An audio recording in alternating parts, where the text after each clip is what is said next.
Well, well, they Numbers well are they care numbers, right? enough. They care enough to ban Doctor Disrespect. Ooh, I don't know if we can talk about that. We might get banned. And we're off air. Yep. Oh well. We're live, but So, hello and welcome to what is episode 47 of the Pie Friends in the Frostnyrrd Saga. Just to recap on session 46, so it saw a band of anti-heroes split up with Kratel and Cluck imprisoned for crimes which they very much did commit, and Duvar, Kissar and Ulfar looking for ways to free them. Together, Duvar, Kissar and Ulfar had a secured transport on a ship that was due to leave the same evening, which left only the small detail of getting Cluck and Kratel out of jail. Kratel was turned over by the guards as he was due to be exiled, and the group had just made it easy for the Empire just to hand him over and make sure he left. Cluck, on the other hand, was much more difficult as he was due to be executed the next day. Ulfar reached out to his god, Cord, and through the one true moment they've had a connection, together they were able to arrange for a suitable distraction in the form of a 300-foot fog cloud that descended over the citadel. Cluck, using this fog cloud, escaped and met the group some distance north on the island before the entirety of the group then headed south on a ship to the island monastery of Stalhelm. There they looked for a JD that was referred to in the notes from Arrow Diamond and where he might have sent his journal. They found that JD actually referred to Janelle Diamond, Arrow Diamond's estranged daughter. Janelle explained that she had burnt her father's journal, but not before committing it all to memory with her perfect recall. Janelle convinced the group to take her with them as they set off to try and uncover this lost city of Hearth, and to further persuade them, she turned over a longsword which she'd been sent by her father, which she had no use for because she was a pacifist.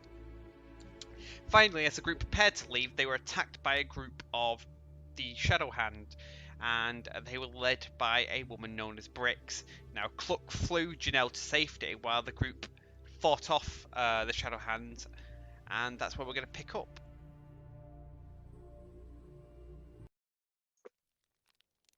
Which is here with the monastery very much on fire, and things going from bad to worse. So just to recap. Our session title will be Janelle Diamond and the Four Cs: Colour, Cut, Clarity, and Kratel. And we're going to start off with Kissar, but not before the fire starts to spread.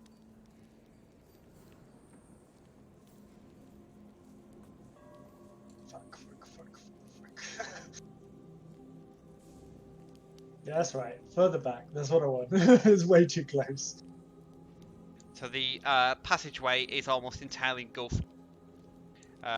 This druid will instinctively take a step back. The druid, this monk. If I look around the room, do I see any sources of water or anything like that? Make a perception check. Okay.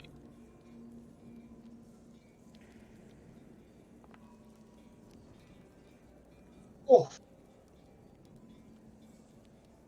Good use You of definitely the see something. It's a good way to start. Better than last Okay. session. So as you look around, first of all, the room's filling with smoke, so it's very difficult to see the ceiling now. You can see a bunch of, well, you can see all the monks sort of like stood around the outside of the room, sort of keeping away from the fire, but they're not otherwise taking any action.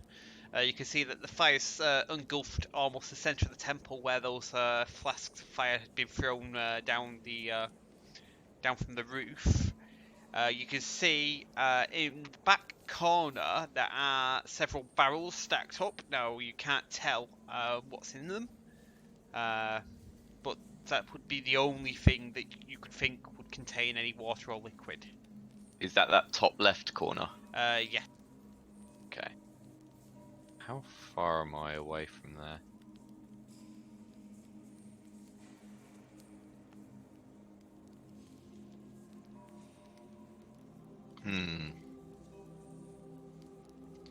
What do we think? Do I go after the water, try and save the place, or do I not? Yeah, I'm going to use a bonus action to dash. And use... Oh, I can't do that apparently. Apparently I collide with a wall. Okay. Oh, I can't get to the back, because those are walls.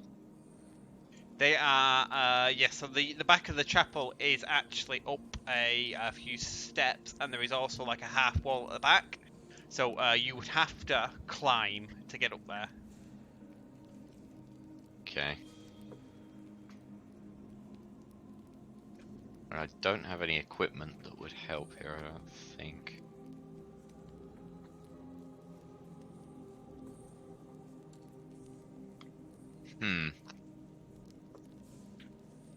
Yeah, I'm gonna make my way round, I think. So essentially go to no,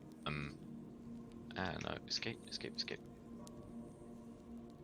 So go to here and climb up. Okay, so that'll just count as difficult terrain, so it'll just use double movement for that square.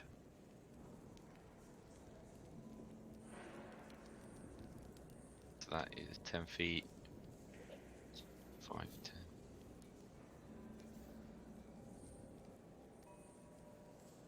So I can move to there, I believe.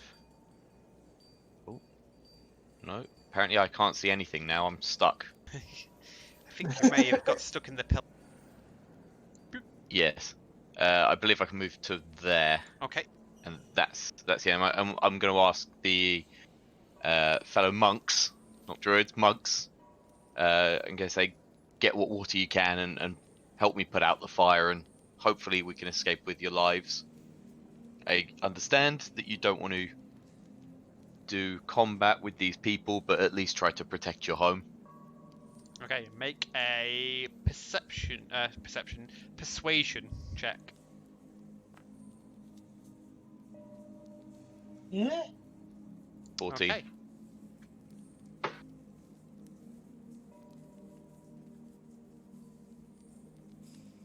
And I think that will end my turn. Just gonna roll the monk into the turn order. Okay. Okay.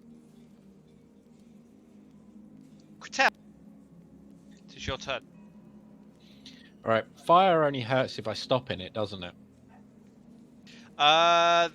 This will hurt if you pass through it as well.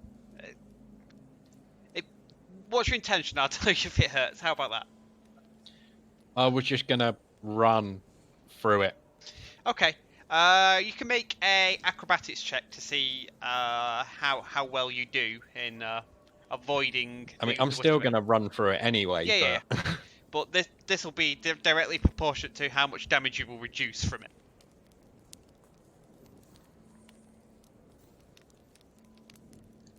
So acrobatics, yeah? Yeah.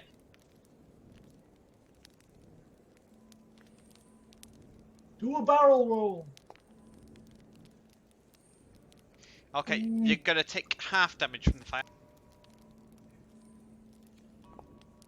And you come out singed.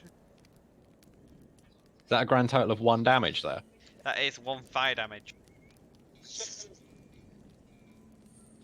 What's more, you haven't come out on fire, which is always a positive, unlike Duvar, who's currently on fire. Yeah. So, I am going to use my, lay on hands thing and heal Duvar for 25. Okay. Duvar Yay. starts to look much better as the health is returned to his body. Is here and breathe a very big sigh of. And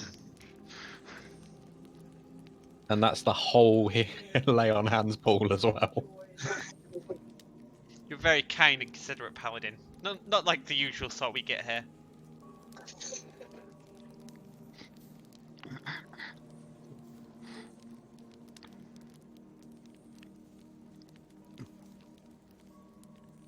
Anything else for you, Kratel? The only thing left is bonus actions, and nothing that's really going to help us right now. Okay, Duvar. Okay.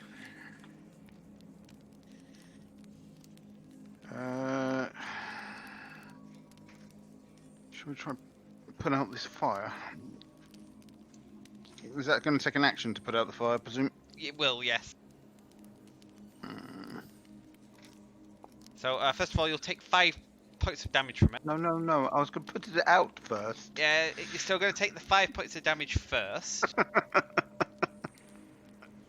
I just got those points back. Now you're taking them away from me. I could have taken them away from you before you were healed. Would you prefer that? Just about survived. Okay, Okay. and then you can sort of like smother the flames on yourself without too much difficulty, because you're kind of like Okay. you're away from the worst of it now. Excellent. So they're just out for the turn, are they? Yep. So essentially, your action is yeah, putting them out. Okay. So.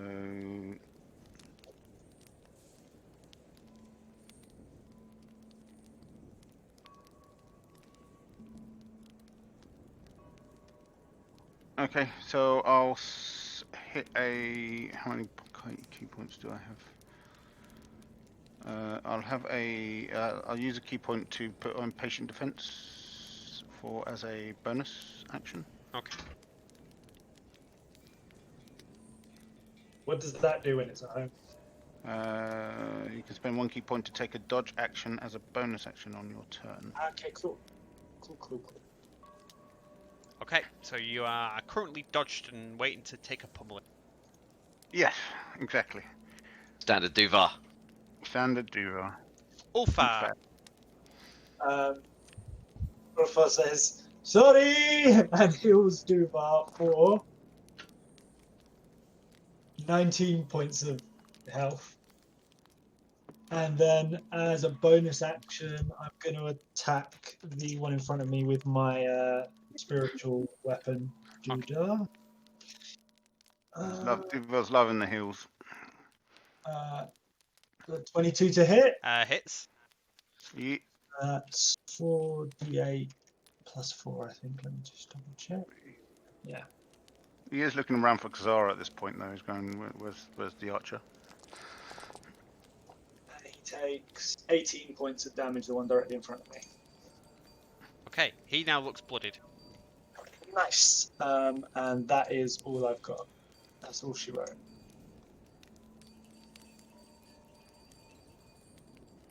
Okay, back in the temple. So the monks start to sort of bring out these caskets of water and start to empty them onto the floor to sort of like quench the flames that are lapping around the altar. Good. I'm glad they're looking after their homes. And in their turn, just- they manage to get rid of the closest bit of fire to you. Okay.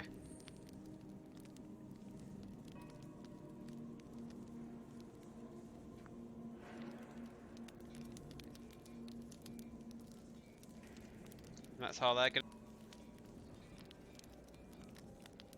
Back outside.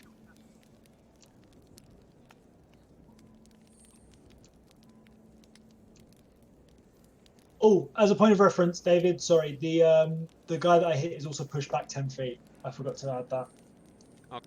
Because 1d8 of that is lightning damage.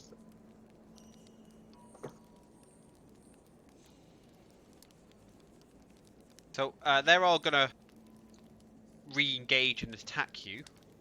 So, say, first one at Kratel. So they're all going to come at you with their short sword. So Kratel, first of all. Who's the one attacking Kratel? No. A 13 and a 22.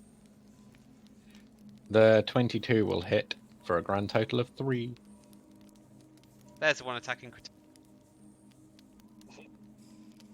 He was hidden.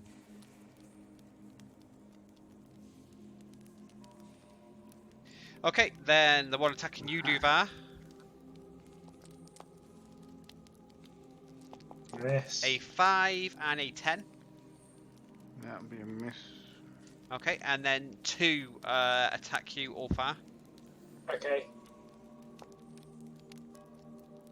for a 16 Yes. and a 19. What, is this the bloodied one or the not bloodied one? This will be the bloodied one first. Okay. Yeah, I'll take the 7 points of damage, but I want him to make a dex saving throw. Yeah. DC 15. Can you roll the spell into chat, please? It's a feature. I'm not sure that it allows that. I'll get it, but I don't think I was trusting it earlier. You know, we spent about half an hour fixing your character stuff. Yeah. Let's. Is it Wrath of Storm? Yeah. Wrath of So yeah. Okay.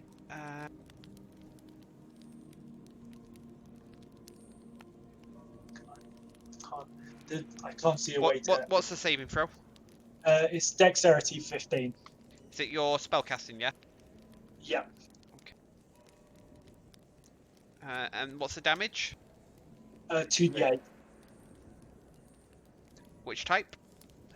Lightning or thunder, I get to choose, but I would most likely choose lightning because I get to push him if it's lightning. Okay. Try that. Okay, let's try again. Oh. It's coming up as a DC 11 rather than 15, but at least it's got a button there that you can use.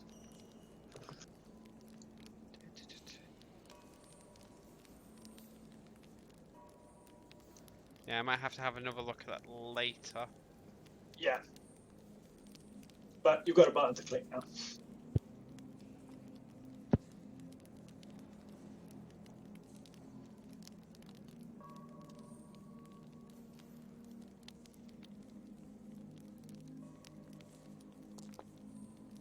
There we go. So he's still doing finger. Okay. Yeah. Okay. So 17. Half damage on success, so he takes half of this. So he takes 3 points of damage and is pushed 10 feet back. Okay, then using his last 10 feet of movement. He's gonna run straight back. Yeah. Yeah. You keep hitting him, he'll keep getting up. Yeah. Okay, and the final one. Yeah. A 17 One hit. and a 11. I know that won't hit either. Okay, Cluck is on the ship. Oh, well, he did hit me, so I should do a Constitution saving throw for my shroud. Yes, please. Which Be DC 10. Cool. Which I fail dramatically, so my shroud's gone. Fine.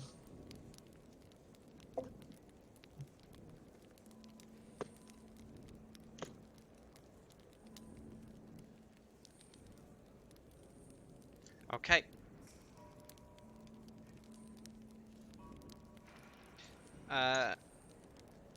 Brings us round. Well, first of all, let's see.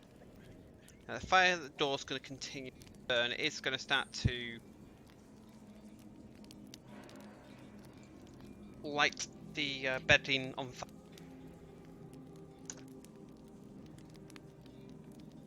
Stuff by the altar is going to continue to be contained. Okay, Cassette. I am going to. So, I'm gonna take the help action. I think is probably appropriate here and help the monks put out the fire. So I'm gonna come up to this one, or actually I'll douse this one myself. If I pick up one of the pails or barrels of water, and throw it over this fire here. Okay. Would you like me to roll anything for that? No, I feel like it's quite a straightforward thing to do. Yep, fair enough. And I will sort of, as I'm sort of pouring the water out, I'll gesture to the other monks at the other sides of the room to come over and get involved and help out. Okay, so together, you and the other monks at the altar will put out enough fire to sort of see the entrance. It will become apparent to you now that you've only got one barrel that has water left in it.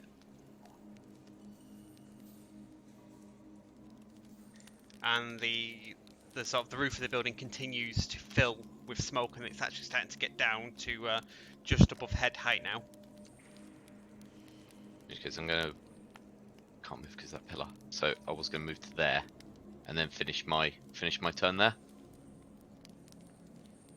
The rest of my movement, and that'll be my turn because I assume that was my action. Mm-hmm. Kratel. Okay. 1 second.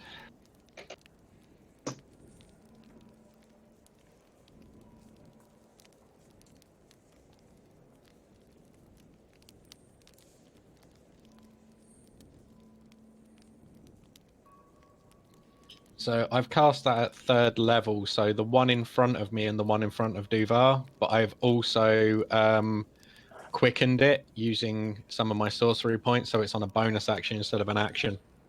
Okay.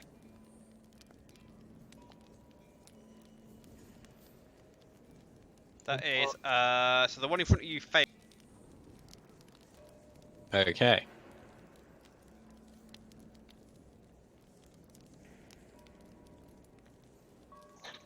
And the one in front of Duvar passed. Okay. And as it was a bonus action, I'm going to use my action to attack the one in front of me. Okay.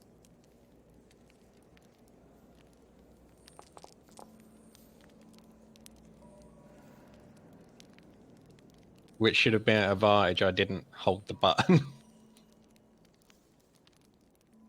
Okay. Yep. Okay. So you're going to crit him then, because he's paralyzed, isn't he, Yep. with hold person? Yep. All right. So taking your first damage, just tell me what the critical would be. He passes his con save, so I just need the.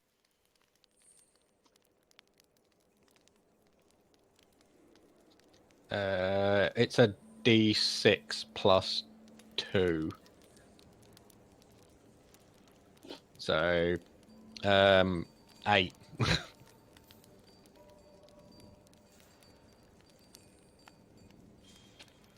Plus, I'm going to hit him with this as well. Don't worry.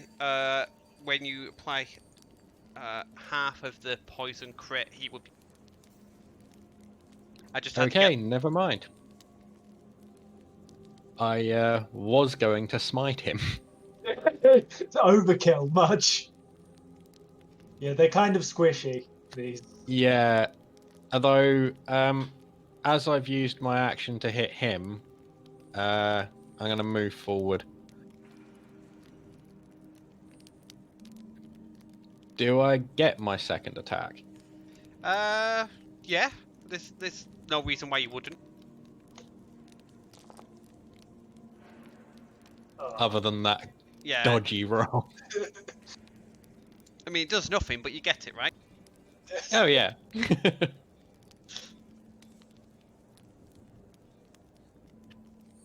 Right, that's me, because that's my bonus action and my action used. Duvar, Yes, things seem to be turning in your favour. they do, don't they? Wow. Okay. Well then, Everything's coming up Duvar. everything's coming up Duvar. Let's knock the guy on the guy in front of me on the head a couple of times and see what happens. Okay.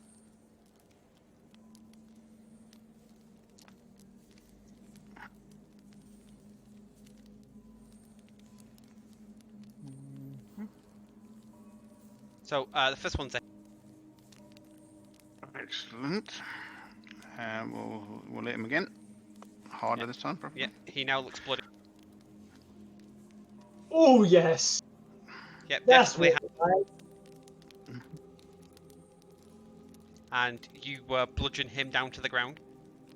Okay. Then we'll use a bonus action to use the. I always forget what it's called. Flurry. Flurry. Yeah, that's it. To attack the guy to my left. Okay. Flurry of blows.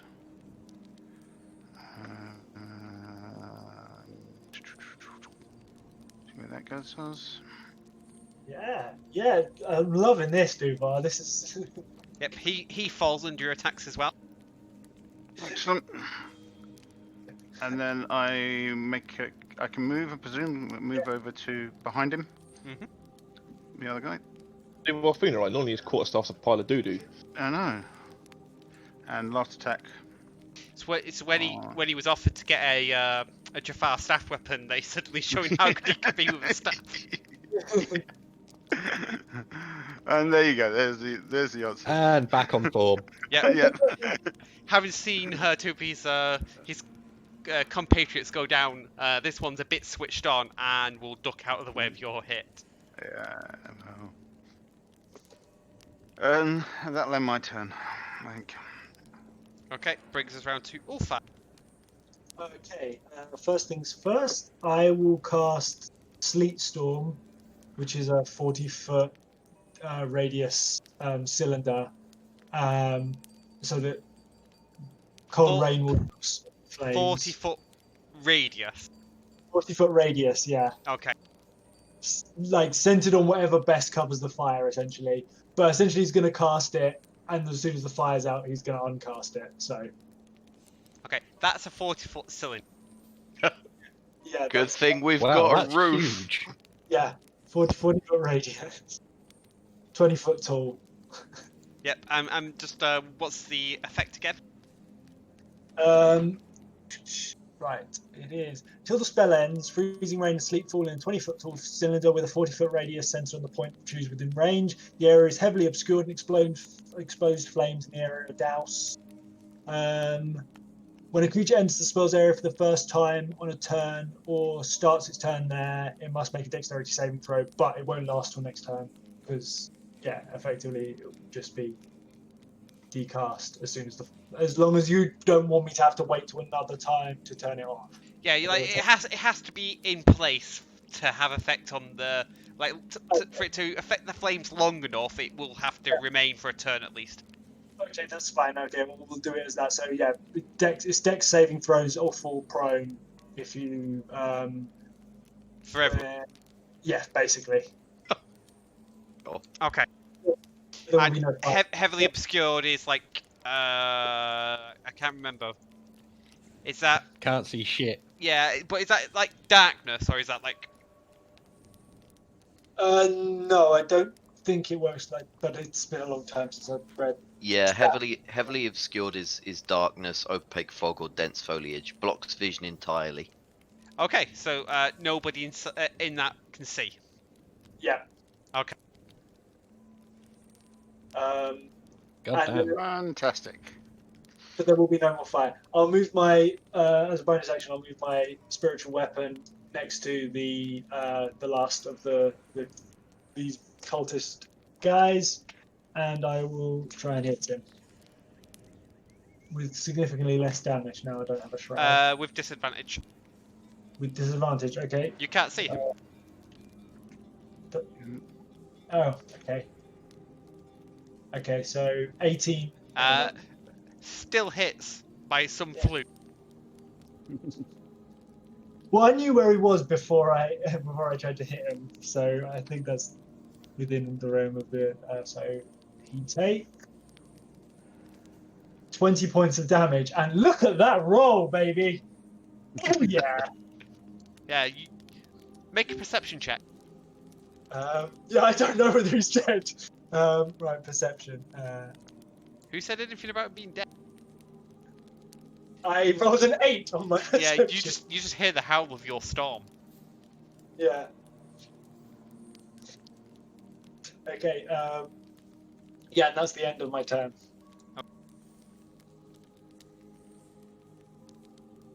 Time for a bunch of dex saving throws. Dex saving throws, baby. Dex saving throws. Everybody. Okay, so can everybody, including you, Ulfar, make a dex saving throw? Yep. It's not my forte. I'm going on my ass. And what's the DC? Is it your spellcasting 15, modifier? Sorry, what's the DC? 15. Oh, fuck. Okay, so everybody I'm but good. Kratel will faceplant. And Wasn't all- expecting an ice storm during Yeah. a fire. Yeah, Ulfar, just make a perception check. Okay. Okay. 23. You believe through your heavy storm that the fire has Yeah. probably been put out. Yeah. Okay. Cool. But it's not my turn, so.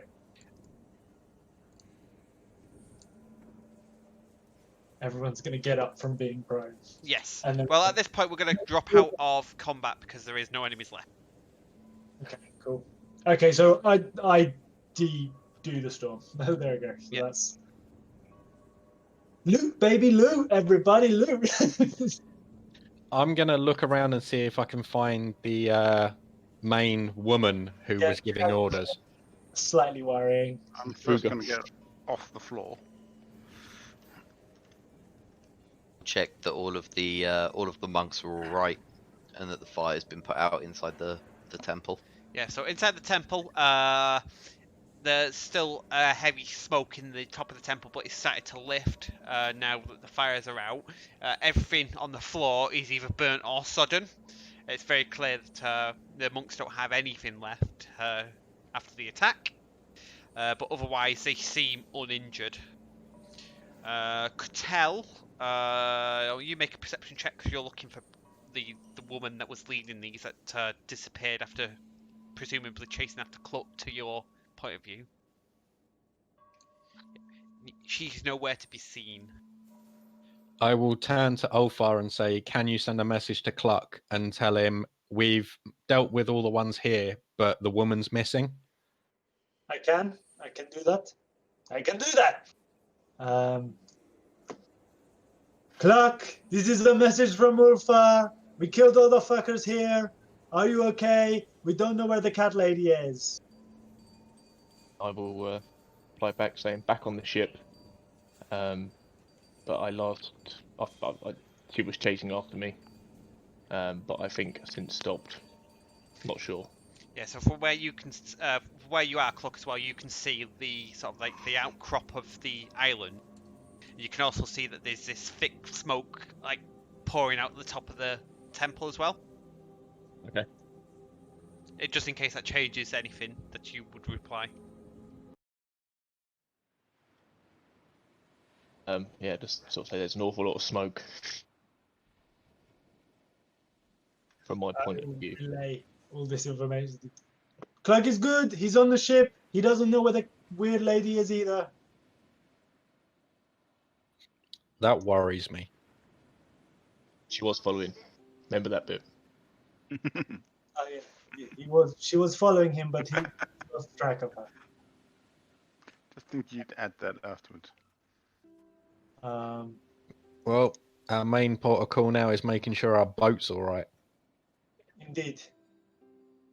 Let's see if we can find any information about these guys. I want to check the bodies, David. Okay. Yes, in here.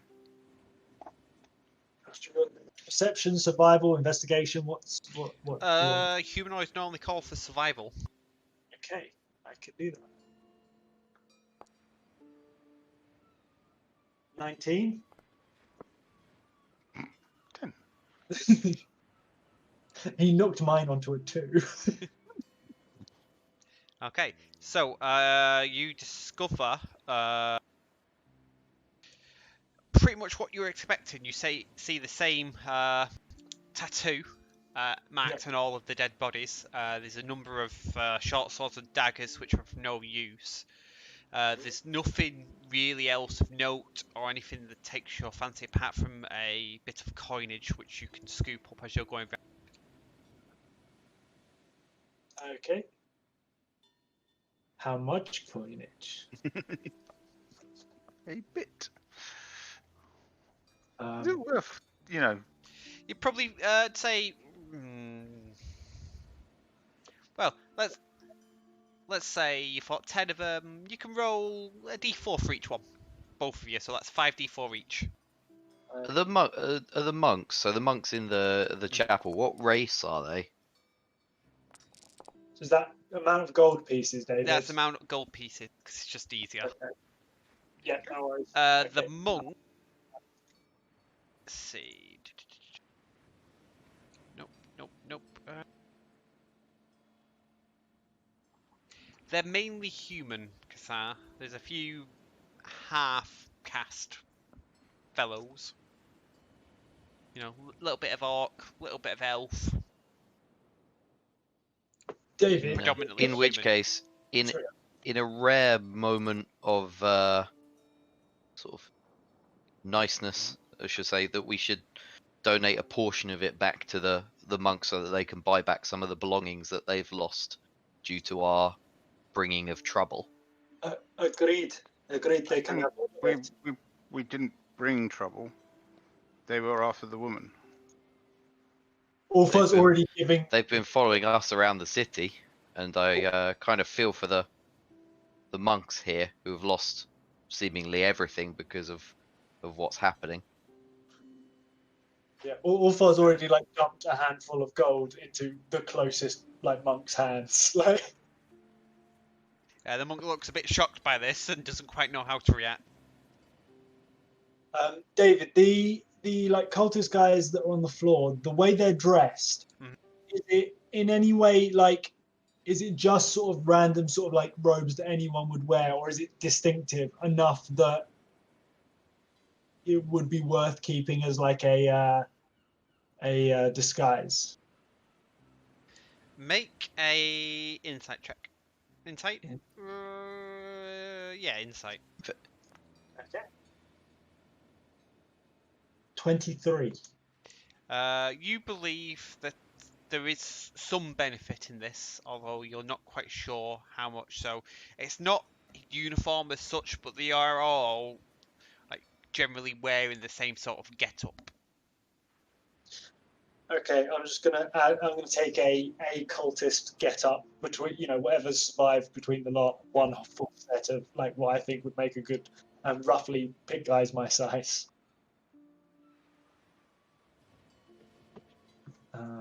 Is it no? This might seem a little bit. It's definitely not Duval's thing. Let's put it this way.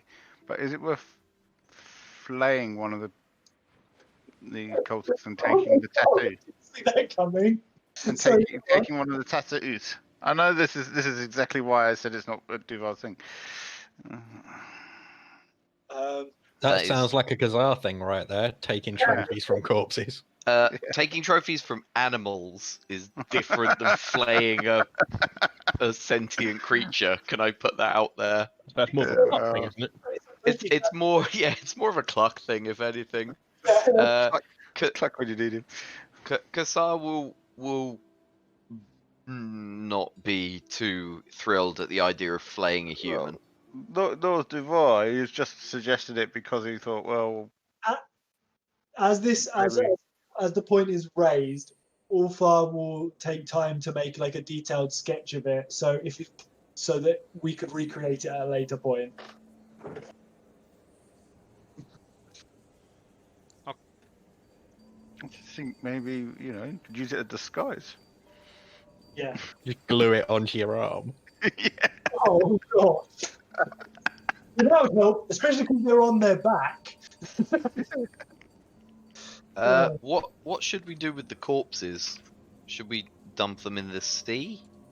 How much money did you give the monks, Kazar?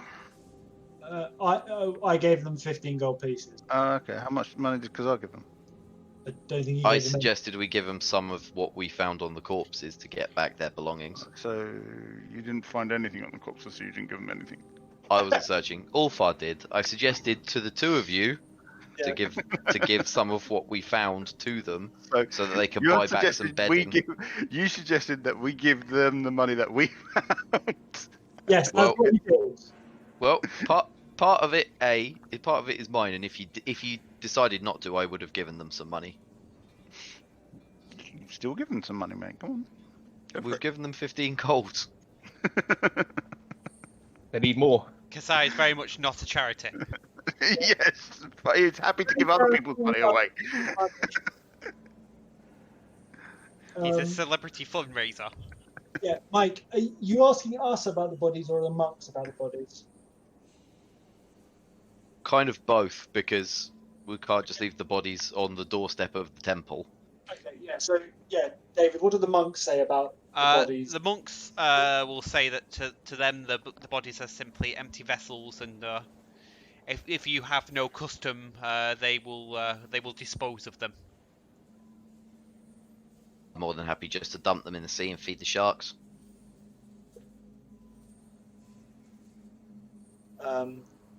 Kasar, I will say, if the monks are happy to deal with the bodies themselves, we should probably get back to the ship fairly quickly, as that woman is still on the loose. Did you?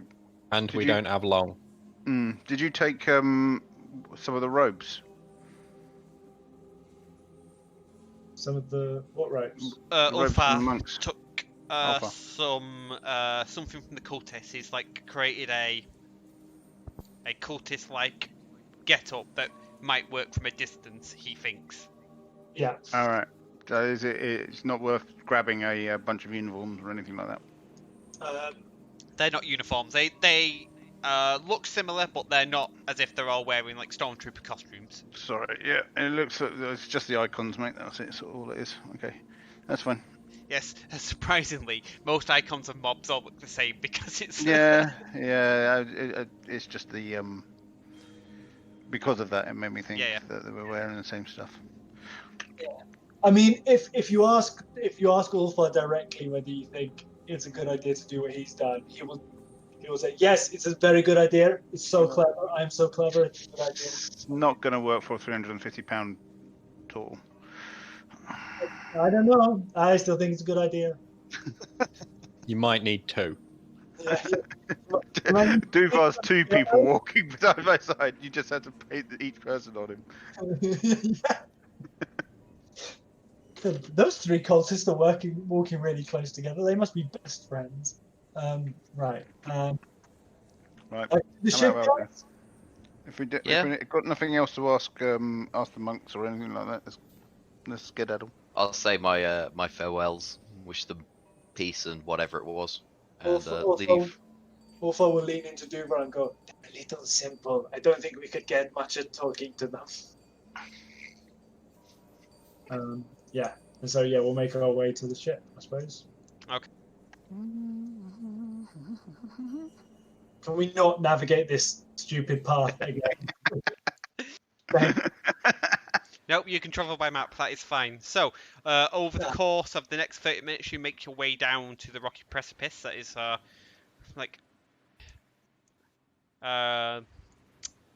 So down the path to the ladder that's been hammered into the rock, which your boat is tied up underneath. Yeah. Make a perception check. Everybody, Why not? fail. It's like I'm rolling to talk to my god. Clock, are you interested? Yeah. Are you sure? Are you sure? Yes. Yes. Nice. That's Hey. Then Cluck and Duvar. Cluck, I'm assuming you've probably found your way to the crow's nest because it seems like a suitable place for you to hang about. So you have returned to normal by now. I would have spoken to the captain of the ship and asked him if he can point the guns at the shore in case this Okay. cougar thing appears. Yeah, so there's been no sign of her, but as you've been looking, and Duval, as you're walking down, you'll both see on the horizon a ship travelling northwards. And from its position, you believe it's come from the other side of the island from where you're positioned. But by the time you notice it, Cluck, it is long out of range of your guns. A ship, Ship ahoy! says Duval to the rest of the party. I'll just sort of shout down from the crow's nest. Yeah, so the Captain Sail Clubber will take out his spy gas and have a look at the ship, and then he will shout back to you that it's odd. It's a much bigger ship, military-ish, but it's not flying any colours. And whatever it is, it's leaving in an awful hurry. It's at full sail. So it doesn't have any markings of the Empire. Says if it's an Empire ship, they're not flying any of the Empire colours.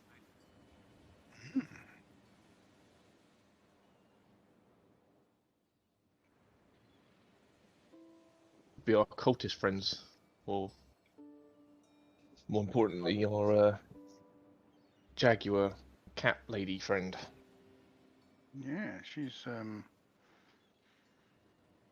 back with her tail stuck between her legs, isn't she? Mm. The further she is from us, the better. Yeah. You obviously lost track of me when I was flying back to the ship. Even though you was massive. I'll catch you next time, Cluck. Next time. And this girl too. Yeah. Okay. There's definitely some Dick Dastardly vibes there. So, assuming that you're going to head down to your rowboat, everybody but Cluck. Yeah. You? A athletics check, please, as you scale down the ladder. Oh yeah, I'm good at that. He said.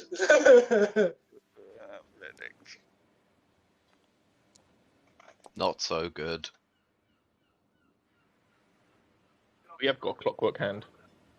And missing toes. Yeah. Every No time you grip roll, on, grip on those ladders, man. every time you roll badly, it's the hand's fault. Okay. Yeah. So you descend the ladder now. At one point, Kasar, you will lose your grip, and as you reach out to grasp the ladder, you miss and you fall. But thankfully, both Duval and Kratel are alert enough that as you're tumbling past them, they can grab hold of you and pull you back into the rock. And Don't like the word can. I don't believe Duval would.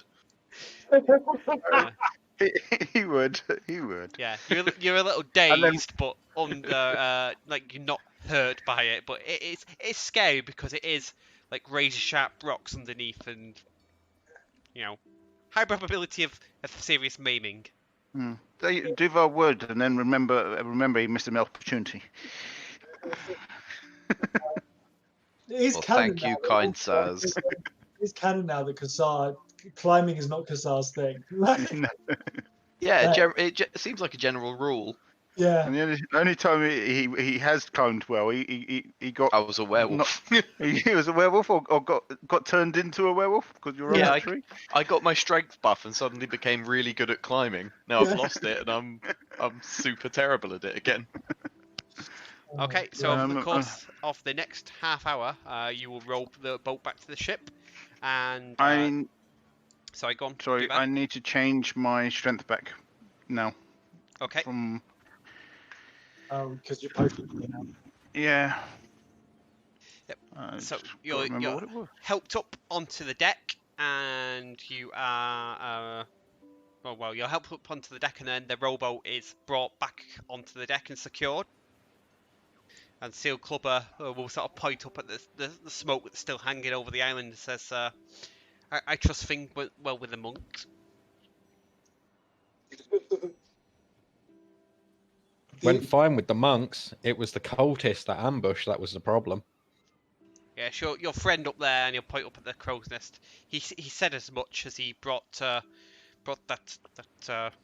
woman here. She's currently recovering blow decks.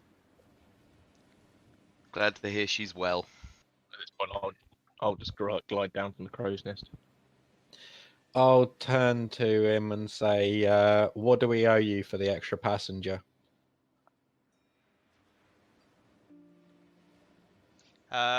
He will say that that really does depend on your destination. This monk of yours seems set that we change course immediately, and you'll see a little glint in Silk Clubber's eyes. And where is she trying to turn us? She wants to head to Iskil, to a settlement called Ugash. And how much is that going to cost us? One moment, please. Gets out the abacus. Abacus, get out the spreadsheet, please. I meant the captain. Bear with caller. Yeah, so the captain will say, "Come with me," and he will take you into his cabin. Ooh, is it fancy? Bet it's fancy. It's just got piles of gold coins all over his table. And no no token. You'll get your tokens in a sec. Oh, okay. Which ones are you? I'm Duval. It's dark and the night is full of We're terrors. not all gonna fit in this little cabin. There we are. Everyone squeeze! Stand on the table. Dance on the I'll table. Dance, stand here. I'll stand here. Okay, I'll stand here. so Seal Clubber will take you into the cabin, and he will point on the map where you are now, and then with a set of compass, he will walk it across the map to the Isle of Iskil and say, "It's at least 3 days travel." Mm-hmm. Yes. He says, "For the 6 of you, there, and a return journey." Well, no, not even a return journey. He says, "Travel there will be 1,000 gold." Oof. That's out of character, but still, Jesus. He'll say that there's a settlement there, but they're not big traders. Most people who go there are only. He sort of waves his hand and says, "Adventure tourism." Is there anywhere nearby that we could then get to that location? Says, so I'll pull up the map because it's Yeah, it'd be easier. it will be much, because then you will see. Yeah. So you are here. You are here. Okay. And the Isle of Iskil is here. Yeah, so definitely not. Well, if you can see an easier way to get there. Presumably, Duval, you could swim. Presumably, I could swim. Yeah, it would take me a while, and the sea would be, depending on the sea, it would be rough, of course. Cold. A Duval powered raft, perhaps. Yeah. We all just pile on people's back. Captain. Can we use Cluck's wings as sails? Captain, has Mrs. Diamond explained why she wants to go to Iskil?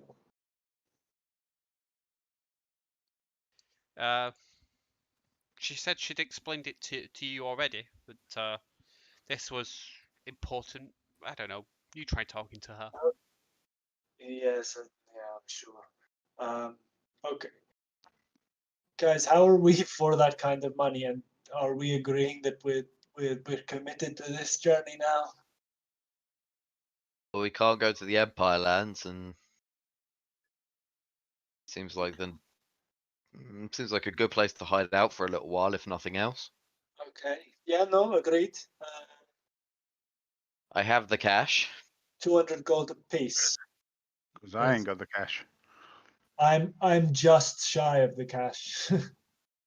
I've got, I can make up a chunk of it. yeah. Okay. Okay. Is this another loan shark moment I feel coming on? I'm 13 gold short of it. I think you can trust I get. An If you'd have APR kept that percentage of 15, you'd have been there. 1,350 gold per day. I'm more than happy to give you a loan. Payday loan. I think I can afford. I can afford it, and I won't make you loan off of Kazar. I'll lend you the money for it. Okay. All right. So, all right. I'm just gonna. If it's 200 a piece, that is. Yeah. Yeah, I can Or afford. like payday loans. Yeah, so it's worth pointing out while we're on the world map that now you've seen where Iskil is marked on the map. You reckon that the other ship may have been heading in that direction based on How its we've course. come, like, I like how we've come past Iskall pretty much to come back to this island. This is where things are in the world clock. Are you implying that I am somehow leading you on a merry goose chase all around the world? Yes. Yes. Well, wait to see where you've got to go next. Somewhere around the Shattered Coast. Now, Yeah. remember that the city of Harv is in Ackle. Yes. Yeah. We'll The hijack thing a that you boat. need is the thing you need is in Samag. All of a sudden, Kasar's all for slaves as long as they're rowing. Right. I'll fork over my 200 gold. I'll also Yeah, do I've already deducted it from my D&D Beyond. I'll figure out how to do it from mine. I'm doing mine as we speak. Boom, and now I'm poor. Okay. So Sail Clubber will thank you for chartering his fine vessel, and he will quickly secure all of the gold in his chest.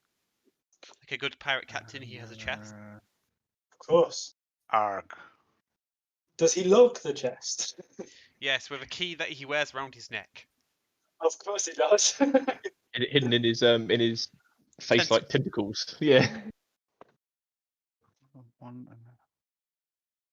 Tifar's still trying to work out how to count. Yeah, I'm trying to because I haven't got the gold pieces. I am trying to work out how to bring it down from the silver and the electrum and the copper I've got. Okay. Well, while you're doing that, Sail Clubber will give the orders to lift the anchor, unfurl the sails, and set course for the Isle of Iskall. Ooh, more sailing training. Woo! Hopefully, I'm not so terrible at it again.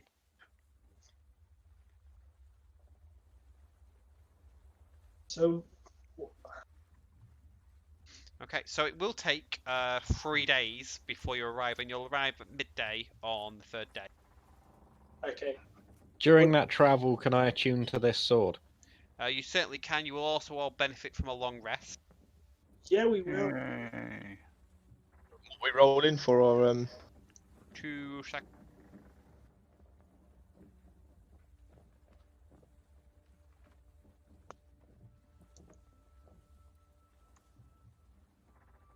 I worked it out for you, Duvar. If you take away 1,000 silver and 200 electrum, you've done it. Yeah, that's what I was just doing. Yeah, so where I got from. Thank you. Okay, so weather-wise, nothing untoward happens. It's a very uneventful voyage, and while you always have in the back of your mind this military-type sailing vessel you saw, it doesn't materialize. In this time, Ulfa would also like to get absolute confirmation from the younger Diamond about why we're going here. What's her plan? What's the deal?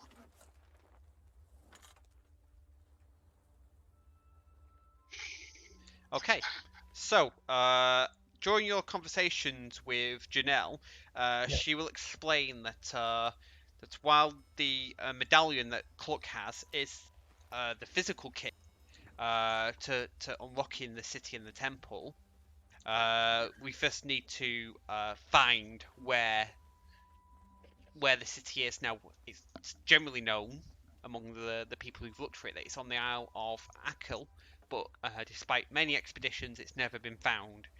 Now, in her father's journal, it's explained that on a place called the Obsidian Mountain, in a location known as the Well of Secrets, I'm trying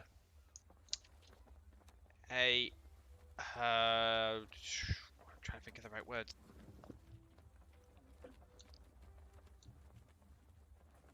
Just let me double check my notes. That a Kratel herald left Echo around 500 years ago, and it's rumoured, at least her father suspected in his diary, that he had made his home at the Obsidian Mountain on the Isla del Iskel. And she explains that it's if we can find this Well of Secrets, then with the medallion in hand, we will be able to locate where the city is hidden.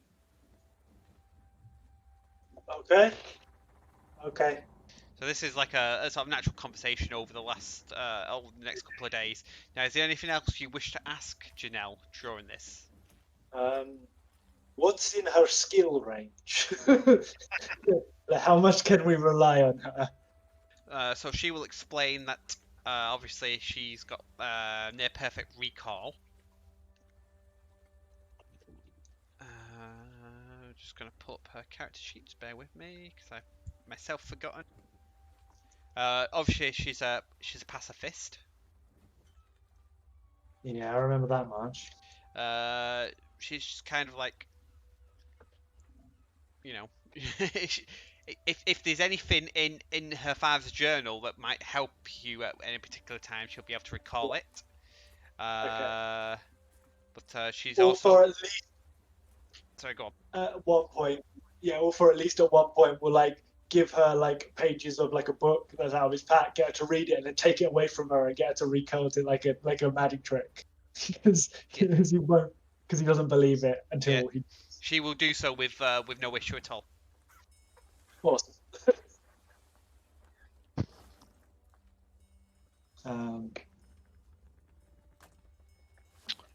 Okay, so as you're sailing to the island and again you're helping out on the vessel, just everybody gets 2d6 of experience towards proficiency. 2d6, eh?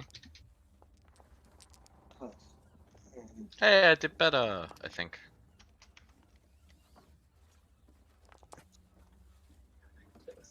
Clark's really taken to sailing Malog.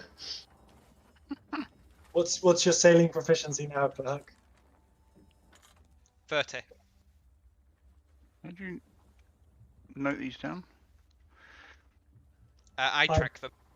Okay, good. I've been writing them on my D&D Beyond, so I know I'm at 30 now. That's right, you are at 30. Yeah, I have no idea what I'm on.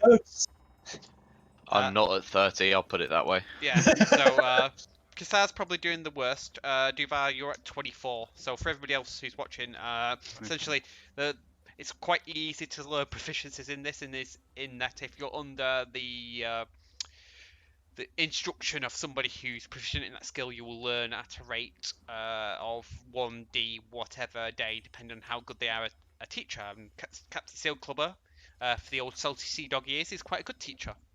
So in the course of their last 2 weeks, they've got about a quarter of the way to being proficient with sailing vehicles. How many points did I get in smithing in my time? About the week we spent in there. Was it about 18 points, wasn't it? 28. Oh, okay. You're doing all right.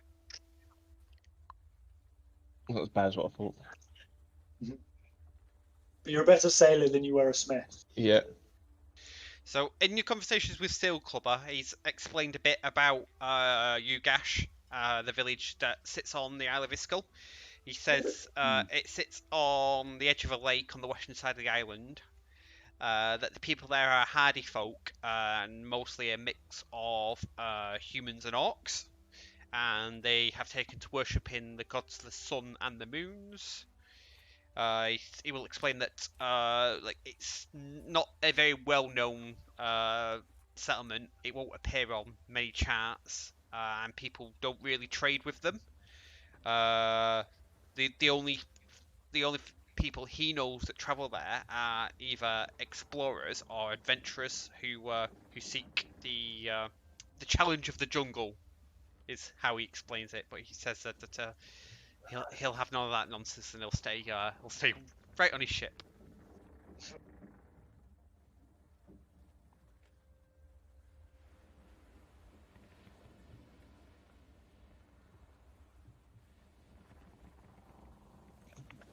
It's an island of honeycombs. Yes.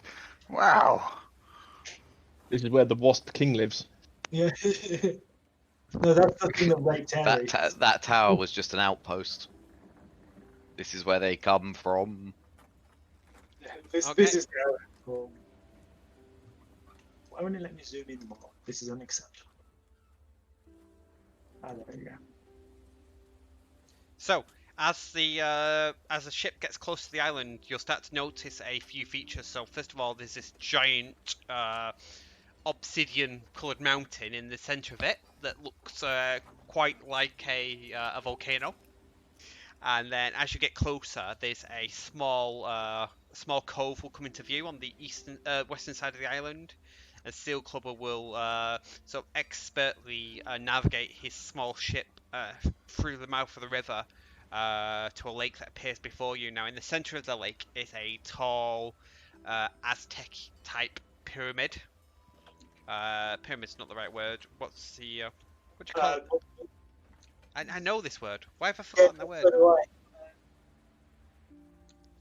It's got a, Bonus- Google is your friend. Bonus points to I can think of it.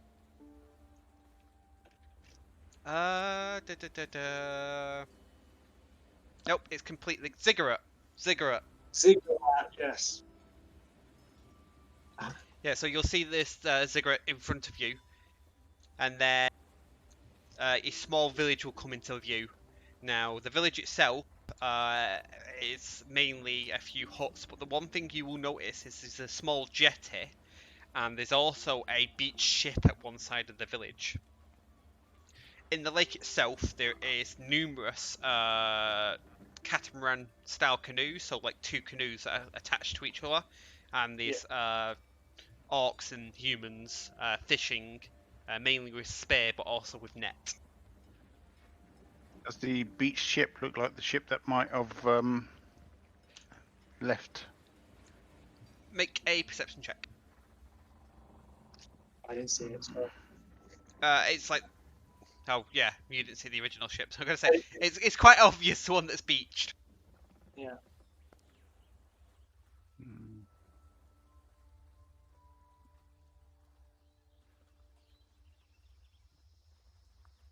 You and somebody else that saw it last time, but I can't remember. It was Clark. It's Yeah. Clark, and a Seal Clubber saw it through his eyeglass, so could ask a Seal Clubber as well.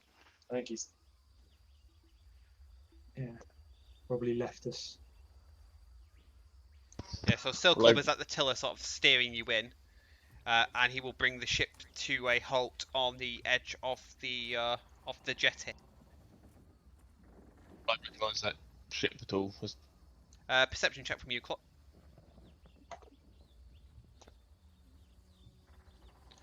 You do not. So as you look at it, it looks quite unlike the ship you saw before. It's a bigger, taller vessel, the one that's beached. It's also on the back now that you can see this ship clearly. You can see that it is it's named the Moonbeam.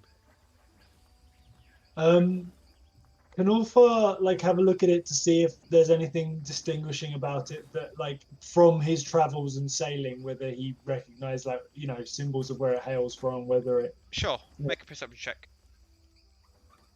Oh no, Nope. no, he doesn't. He does No. not recognise this ship for sure. It doesn't. It just looks like a trading vessel now.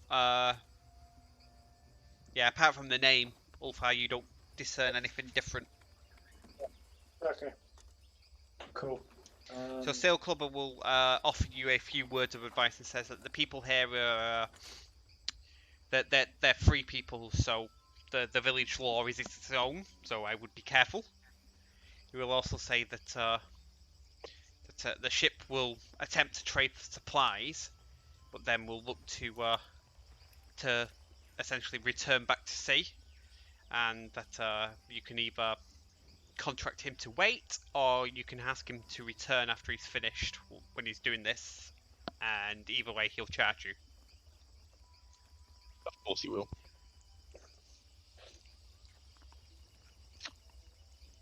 Which one costs less? He will explain that really does depend on how long you intend to stay here. He says if you're really here to go searching into the jungles and you know that's your intention, he would happily defer any payment on the promise of a share of whatever treasure you bring back. Treasure. Of course, that's why you've come to this island, is it not? To dig through Of course. a jungle to find some lost long treasure that he can have his fair share of. Of course. Yes, you can absolutely have a fair share of this amazing treasure that we're looking for. It's where we go to pay him and then we just kill him and throw him overboard and take his money back. Such a cluck plan. Cluck's back. Cluck's back. Everybody. Yep, true to form. Cluck, do you at least not say that out loud in front of him? That's what I mean. No, that's out of character. Yeah, no, I know. I'm kidding. Right, okay. Yes, share of the treasure, guys. We cool with share of the treasure with our friend Seal Clubber here. Well, works for me because I don't think we can really afford the trip back on what we've got. Yeah, I guess that's the best offer we're gonna get. Yeah. It's either that or we find our own way off. Mm-hmm. Mm-hmm. There is Sounds like a plan. You say there was another trading vessel. We could always talk to them, but it feels like a good deal. Yeah. So Yeah. what you can see from that ship, it is beached on the sort of east side of the village. Yeah, that works for me. He will shake your hands and says, and then he will wait. Says, but be warned, if you're not back within, and he'll sort of count his fingers, 2 weeks, that he'll assume that you've been lost and he will leave. Okay. 2 weeks. If we're not back in 2 weeks, I'll assume that I'm lost. 2 weeks should be plenty of time. I would hope so.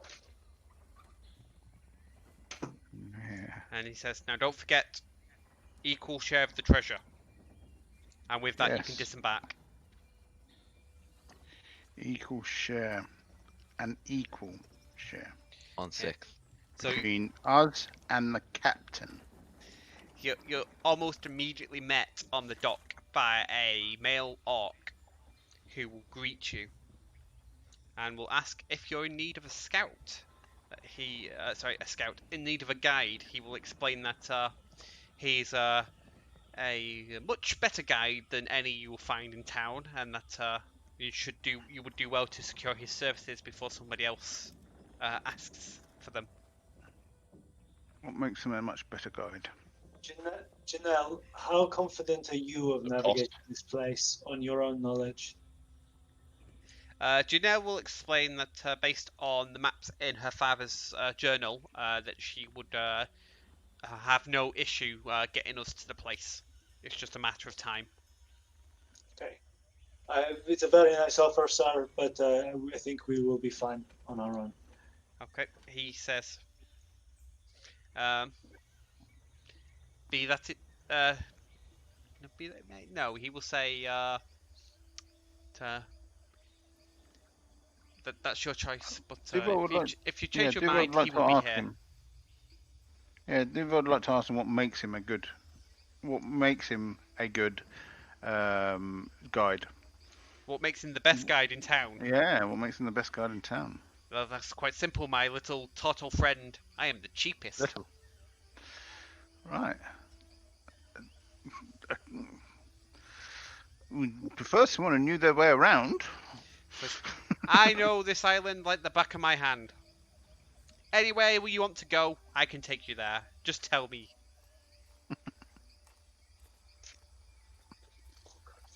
Right. Okay. And just out of curiosity, just asking for a friend, how much is your guide? He will explain that that depends on what coin you have. Not a lot. We've just been ripped off others. No, he will say no. And he sort of rephrases the question in his head, and then will say, "Where is your coin from?" My coin is from all over the place.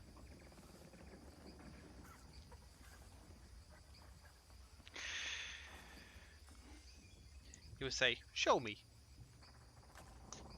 I'll show you money. Right. Yes. How else will I know what your coin's worth unless you show me? I'll show him a couple of coppers. He will say, Empire coin. This is good. Yeah. I will do it for 5 silver a day. David, can I get an insight check on this fella to see, like, if he seems on the up and up, and what feeling I get from him? Sure. He seems quite friendly. Now, as this is the first inhabitant of the village you've met, you're not sure whether that's an unusual comment, unusual thing to notice about him. You also get the hint he might be inebriated. Yeah. The friendliest orc I remember. Yeah. I'm gonna lean into like Kassar and go, he seems drunk, and also I don't trust anyone that rushes out to meet you the first time you turn up there. Yeah. I'll I'll ask him where we can find him if we want his help. He says, it's a small place. If you need me, just shout. My name is Gash. Gash? No, Dush. Sorry. Gash is the village. Dush. He says, I am Dush. Shout and I will find you. Sorry, I am. the first person we've met in Ugash is Douche, the orc. That's amazing. Sorry, I'm a child. Ignore me. He owned a shipyard called No Splash No Gash. It's a tavern. It's called No Splash in Ugash. No spray, no lay. Right. That cost extra. And I'll turn to the others and say I don't feel like we need an inebriated orc scout. If I'm honest, I'm sure we don't for the time being. I'm more than capable of tracking through the woods if we know the general direction. But maybe Dish here could give us an idea about the town that we're in and where the best place is to get certain bits. His eyes will light up. Look round at the half dozen huts.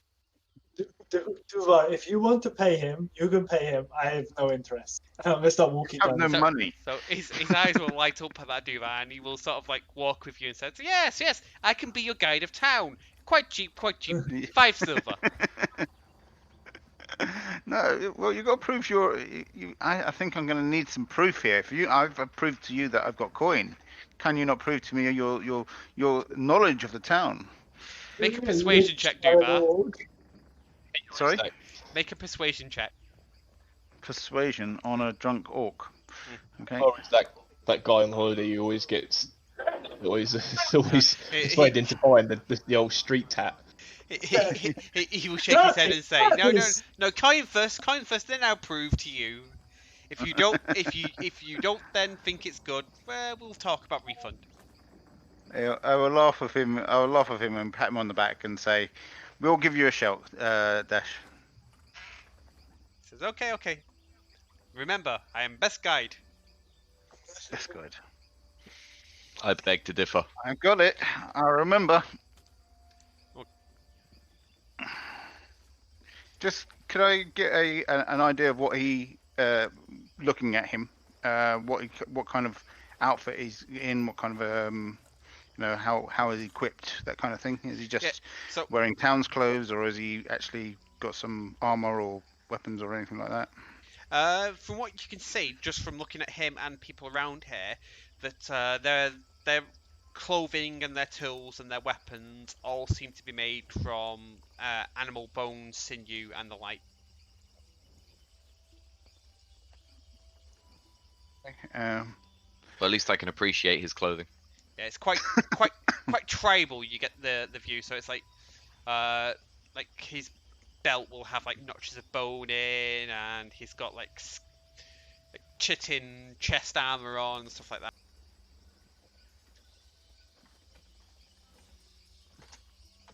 I say if we feel like we need a guide and Janelle doesn't know exactly where to take us, then maybe we should ask around the village a little. yeah, of course. I mean, you See don't if there's ask, anyone but better than an inebriated orc to take us around. it might be the maybe you're right, but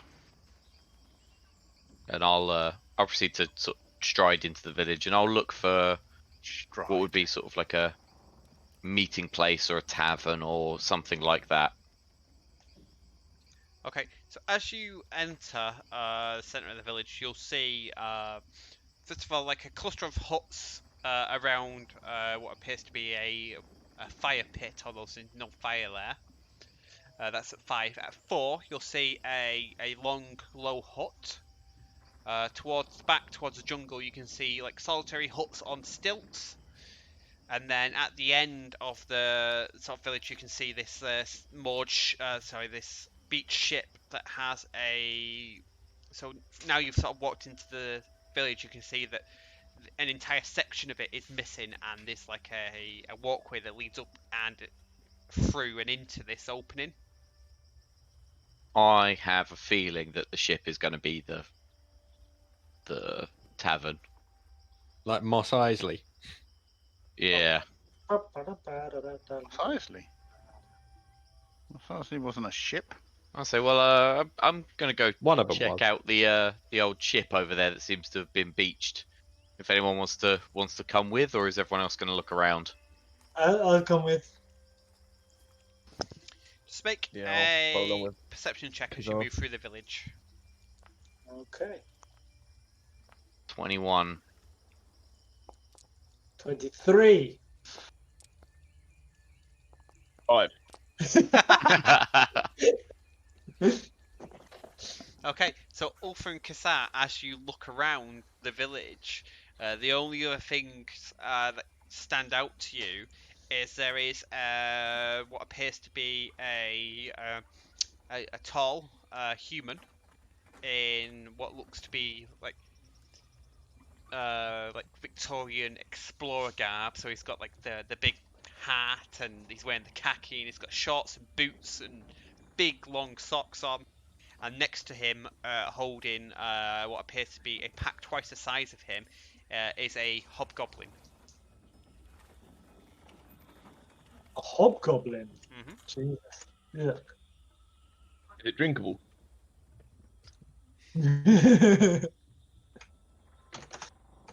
Can we turn it into ale? Okay. I'll walk over to him and say, hello, good to see a fellow human around the parts.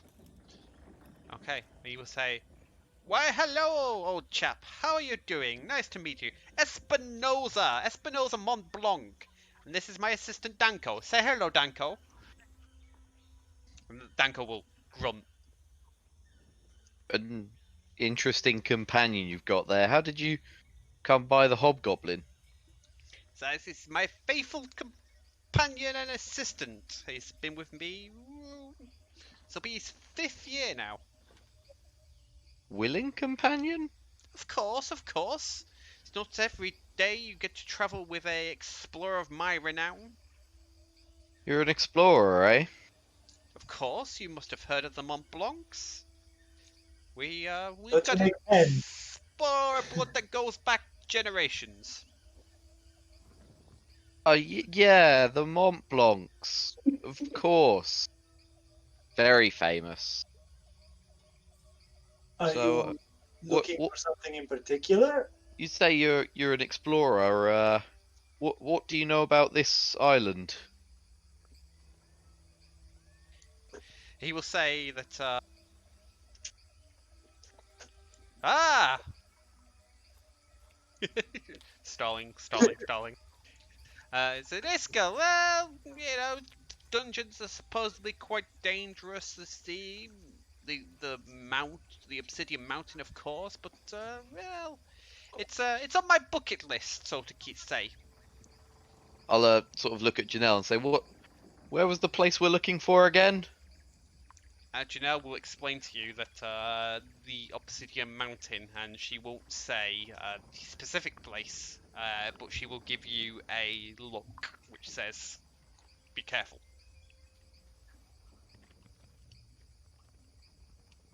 Say, so you know where the Obsidian Mountain is then, and you've been there, have you, or He says, are you just looking "Well, to of travel course there? I know where it is," and he'll sort of like point over your shoulder to this looming Giant black black mountain mountain. behind you. So, it's over there.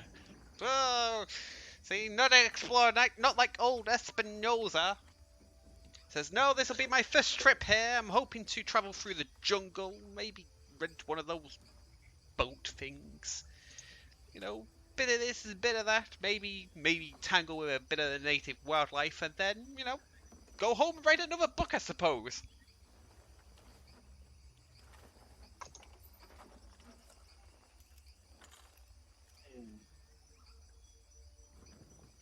One moment, Espinosa, if you please. I'll turn around and sort of look at the rest of the guys and sort of shrug. Like, he seems friendly. He's not drunk. Yes, I think we suffer from the same problem. We don't need him either. He seems perfectly friendly, but I think if we're gonna pay for our ride out of here with treasure, we need to move on and find some treasure.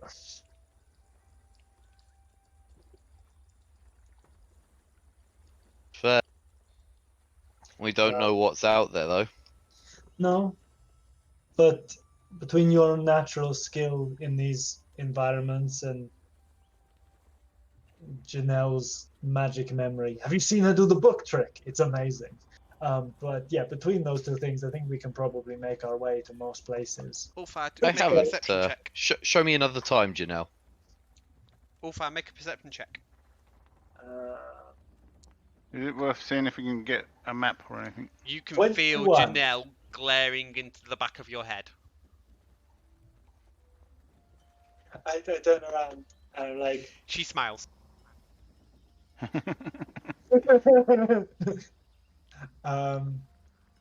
yeah, with no tact whatsoever, Wolfgang goes, have I upset you in some way, Janelle? She will explain that she would prefer that her years of dedicated study and meditation not be referred to as a book trick. Apologies. Awesome book trick. And he turns back around. Yeah. Let's go and check out this ship. Okay. Another time, Mr. Mont Blanc. Good luck on your expedition. And you, old chap, maybe we'll see you out there. You never know. It's a small island. Yeah, Perhaps. It is. And yeah, I guess we'll go to the ship. Okay, so in front of you, you will see this ship with a large gaping hole in its side. As you walk up this walkway, you will have to duck as you enter, but otherwise you will see a small tavern in front of you, being tended by I knew it. female, half human, half orc by the looks of her, who will invite you in. She will explain that that this is the Moonbeam. It's the only inn on the island if you're looking to secure accommodation. She also can sort you out with some food, some drinks, and yeah, other than that, she'll introduce herself as Coral Mayflower.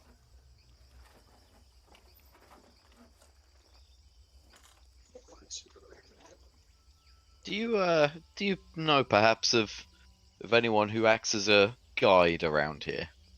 We've met one person, but not fully sure he was quite with it.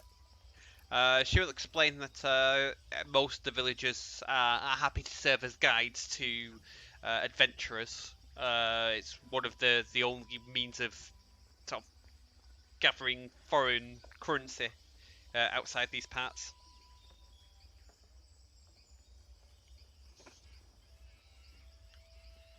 Anyone you'd recommend? She says that if you'd like, she can speak to some of the better guides. Where is it that you're heading for?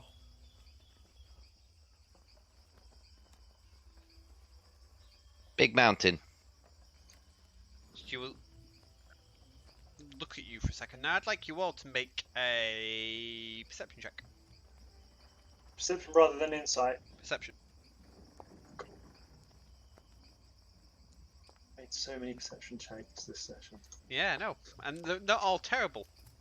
No, I know it's that's Okay.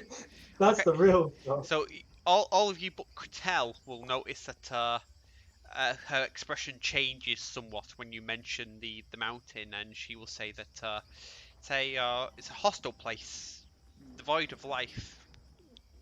Most guides wouldn't want to travel there. Won't be devoid of life once we get there.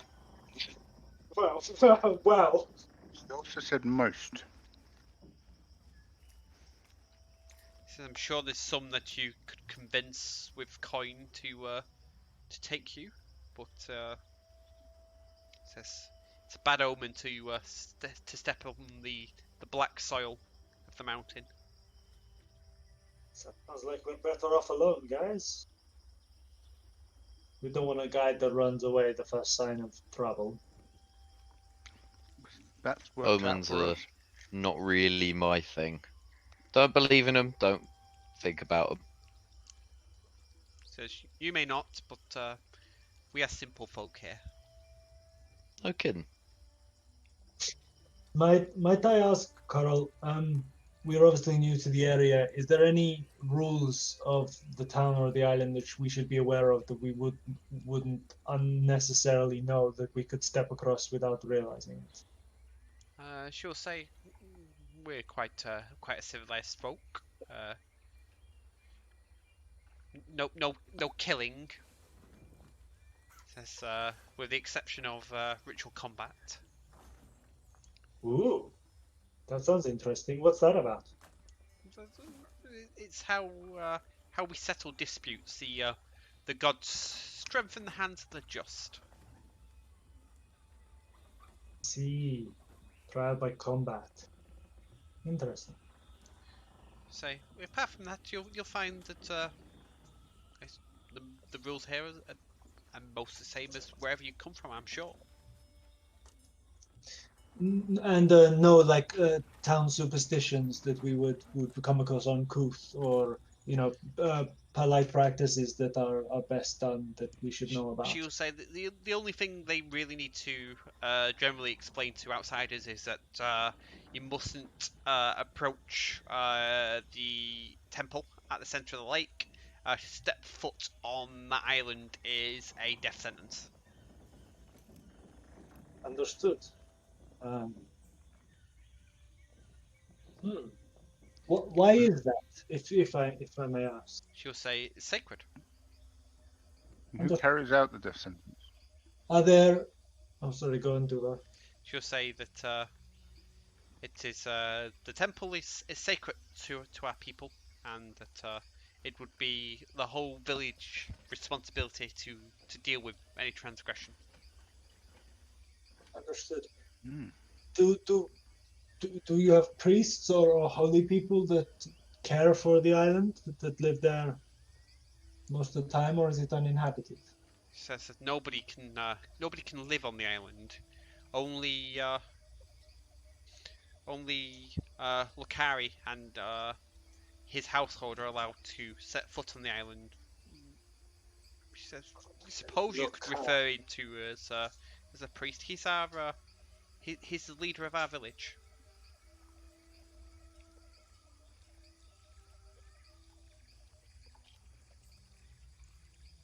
So at this point, that everybody, well, the handful of people that are in the tavern, including Coral, will take a knee and look down. What is that about? As you look around, you'll see that behind you, a tall orc has entered, and he's wearing like mainly bold, but he does have a large gold amulet that's draping from his neck, and he'll say, "I am Prince Lucari." Very pleased to meet you, sir. These are my friends, Kratel, Kasar, Duvar, Clark. I'm sorry, we're not accustomed to any customs you may have. As royalty, are we expected to kneel like the others? We do not wish to offend. He says, "No, there is no need," and he'll say, "Please, when you're done here, come see me at my residence. I wish to discuss things." Of course. I'm sure we can make time for that. Yeah, without Right. waiting for a response, he will turn, and as he does, there'll be like a big cape of animal skin that follows him round, and you'll see that it's jaguar in nature. Oh dear. It's like the pelt of a jaguar. Yeah, it doesn't matter. The Jaguar is a sworn word for me at the moment. Personally, the only guy who I even remotely trust so far is the outsider. I would agree. Typical Kasar dealing with the humans. I was And gonna- Hobgoblin. Ulfa will turn back to Coral and say, has anyone ever been given special dispensation to visit the island? Outside of Lucari and his family? She will shake her head. Says, "It is not our custom." Understood. Well, gentlemen, I think at the very least it would be interesting to be talked to by a prince. I've never dealt with royalty before. What do you say? We don't have to keep him around, but it'd be interesting to see what he has to say. We must. Royalty are no better than the rest of us. They just give orders. That may be true, but I'm kind of curious. We are all royalty in the eyes of the Storm Lord.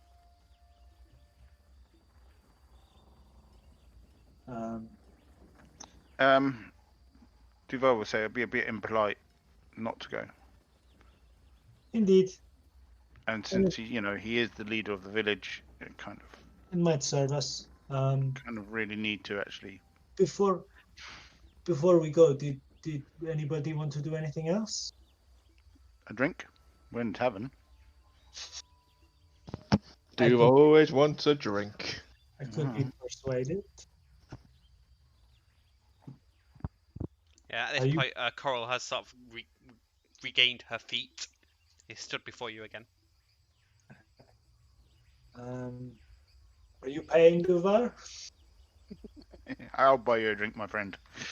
Thank you. Okay, so yeah, we'll have a round of drinks, I suppose. Wow. What do you serve to drink here, Carl?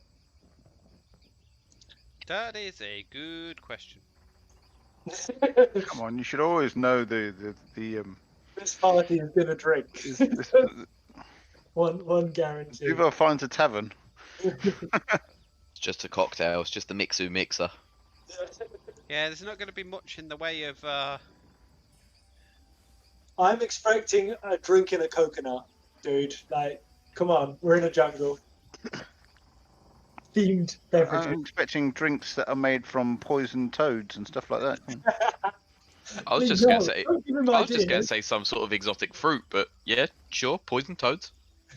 This is good. Well, that's you know, it's exotic fruit fermented down, and then you use the poisoned toads to give it the kick. Yeah, there's none of that, unfortunately. There is just a variant of rum that is served out of like, let's say, I'm gonna say skulls, but skulls don't really hold liquid very well. Let's say hollowed out bones, so teeth or Tusks. tusks, or yeah, It's a bit Viking almost. sort of bit. Horns and stuff. Yeah, why not?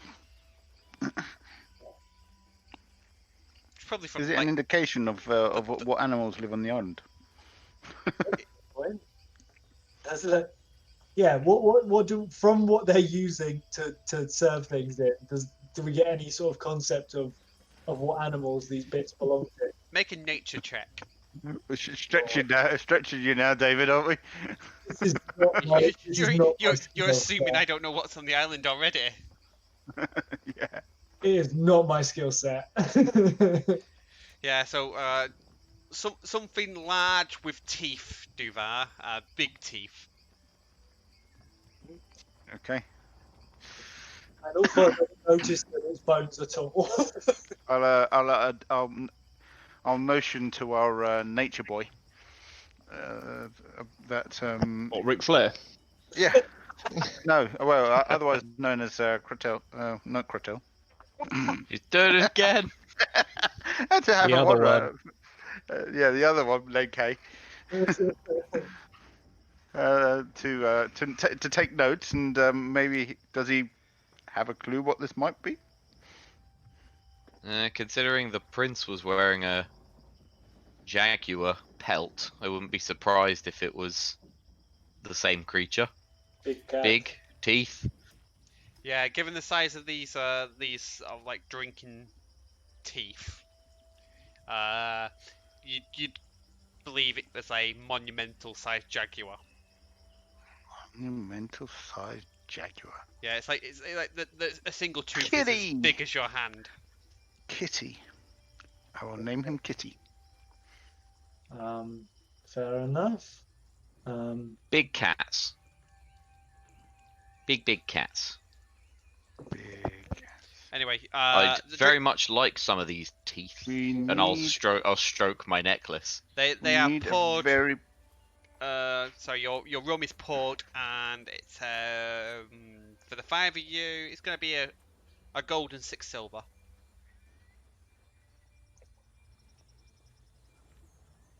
golden 6 silver. Yeah, go on then. Go on then.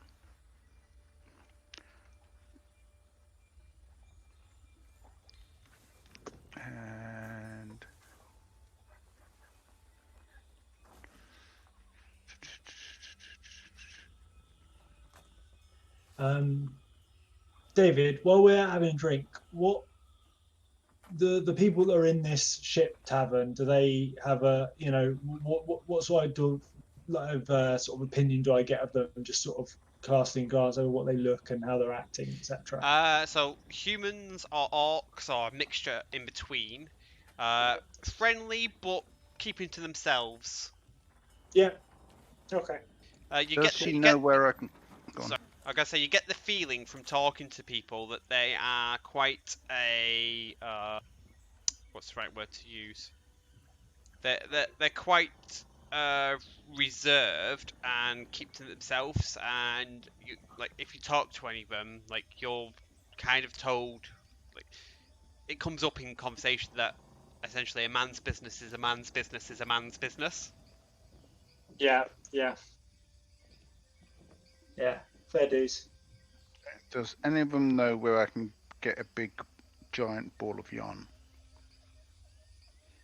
None of them know what yarn is. Really? Big ball of string? Why do you want a ball of yarn, Duvar? I'm going to see a big cat. Oh. Well, if everything goes well, we hopefully won't encounter said big cat. Everything goes well. No, I'm done. You said it so seriously. I was like, oh, this must be an interesting thing that this child. Like, no, I'm going to play with a cat. Oh, I love it. I love it. Right. Okay. I presume we finish our drinks and make our way to visit this prince, unless any, Definitely finish that drink. Yeah. yeah. Unless anyone has anything they wanted to do before we head Prince Way. I'm going to take that as a no. David, we go to see the prince. Okay, you head back in the direction of the centre of the village and into the largest hut, supposing that's where he probably resides. And you will find him there, sat in a chair made entirely out of bone, which is draped in many different types of animal pelt. And he will welcome you as you enter and will ask for you to sit, and will gesture to animal pelts that are stacked around the chair in front of him. So sit! Tell me about yourselves. I'll sit somewhere near the back and lounge around. Not much to say really. We are adventuring types, trying to generally help people out and make our way in the world. We've found our way to your very nice island, and we just sort of feeling out what our next steps will be. What about yourself? Tell me about yourself. You are a great prince chieftain of a village. I'm sure you have a very Yes, a village. It's all quite boring. Tell me about your adventures. Oh no, he's a fanboy. Um,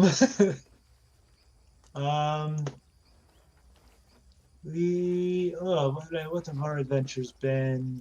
We fought some giant wasps and saved a town. No, you didn't.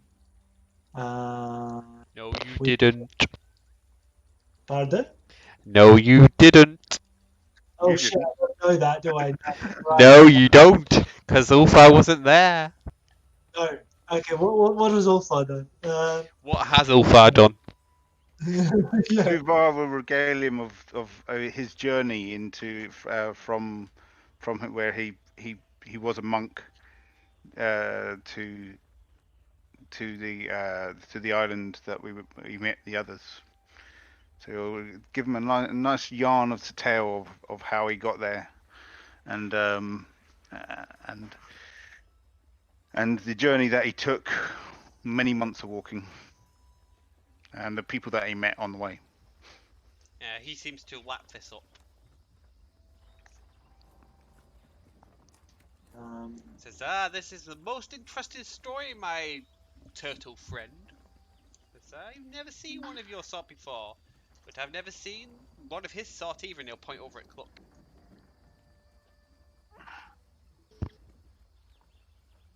Yeah, I wouldn't bother asking me much about me. I don't really know. Apart from wandering around with Kazar, wandering around the lands. That's Unfortunately, me. yeah, Give him a little wave. unfortunately, Cluck had a accident and lost most of his memory. Says, most unfortunate. The stories that you may have had. Maybe one day. Maybe. At this point, he will gesture to a servant who will bring a bowl of like steaming hot water, and he will take it. Lokari will take it. He will break some leaves into it, and then he will inhale the vapor. David, sorry. Invigorating. David, I don't know if it's just me, but you're a lot quieter all of a sudden. Yeah, sorry, I moved my microphone away a little bit. Ah, okay. Yeah, that's fine. I just thought I'd mention that. Sorry, he got brought some food. Is A that what bowl happened? of steaming A bowl. water that he took, broke some leaves into, and then inhaled the vapors.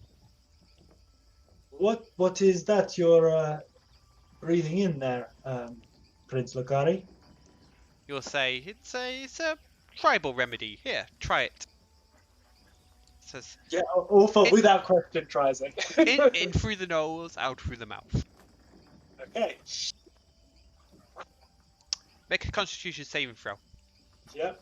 You're now addicted to crack. 16.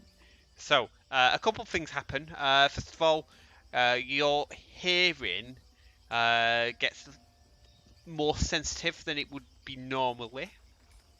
And you feel like you Ooh. can hear stuff moving in the undergrowth of the jungle, several dozens of meters, probably hundreds, Okay. hundreds of feet away. Yeah. At the same time, your eyes glaze over and you're sort of starting to have blurred vision. That is some good stuff. Whoa, sounds. Lots of sounds. Wow. I like it. I like give the bowl back to Lakari. I'm like, I You- won't take a second inhale. He will say to anybody, "Would anybody else like to participate?" It's pretty cool. How does Ulfar look when he's saying this? Make a perception check. It's pretty cool, guys. It's like you can like hear things like really far away, and like your eyes are like all like cool. He looks like Ulfar. It's not unlike his behaviour you've seen before, unfortunately. Well, if it doesn't do any harm, I'll take a huff. It's good for the. Oh, Good what's for the the word? throat, good for the ears. Good for the vapors. Constitution saving throw for you, Kasar. I'm just gonna keep watching just in case I need to cure somebody of something. Give me a moment. Yeah, 21. Yeah, we so, can handle our Well, jungle drugs. good thing it was that way round, huh? so you Yeah, have yeah. a similar experience to Ulfar where you get hypersensitive hearing, but your vision is dulled. Okay. I look at Kassar and like whistle at him, like, how weird is this? Whistling is so loud. I know I'm gonna get a headache from this. Don't just do sort of, like, drugs, kids. Sink backwards into the furs. Look, Ari, you have all these pelts. You are obviously a great hunter. Kassar is also a great hunter. You should totally talk about hunting with him. I say, I have killed many of the beasts you see here. It is the prince's prerogative to go hunting in the jungle and hunt the most dangerous of creatures. Of course, very cool. What's the most dangerous, most prized beast in the forest? You would say. I say, well, there is talk amongst old stories of a beast of legendary proportion, but I have never seen any evidence myself, although I've hunted for it many times. They say a hydra lives in the jungle, deep within the jungle, at the base of the mountain. Hydra. He will nod and say, Hydra, many heads, many more if you don't know how to deal with them. And how do you deal with Yes. them? That's a good question. Seal them with fire. Look, You- Ari, how do you deal with the Hydra? He says, the old stories, they don't give much detail. They just say that you have to kill all the heads at the same time, and if you don't, you'll have twice as many heads. Yes. You need a big sword for this. Hit them hard, hit them fast. I like this plan. Hydras, they have they regenerate their heads. I Ugh. wonder if What I they said. can regenerate toes. Toes, and he will look at you with a funny just- expression. Hydras probably can. Unfortunately, you're not a Hydra. I'll hold up my toes, and I said I lost these to some beast. He will look at your toes and go, "Ah, I hope you took more from it than it took from you." It was smashed to pieces. This is good. You are a great hunter. I told you, such a good hunter. Good tracker too. Now Yes, tell well, me, as long why as are I you don't lose here? any more body parts, I'll feel much better about it. Tell me, my friends, why are you here? Maybe Prince Carry can help you.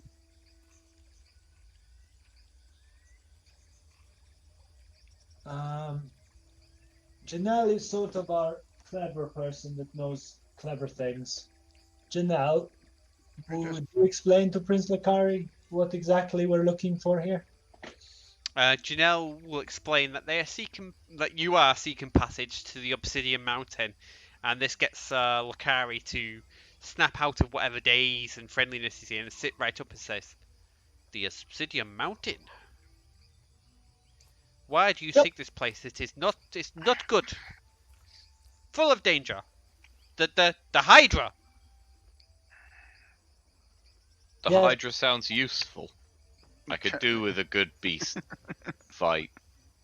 Yeah. Janelle will explain that they're searching for something that will help this one, and she'll gesture at Cluck, find his homeland.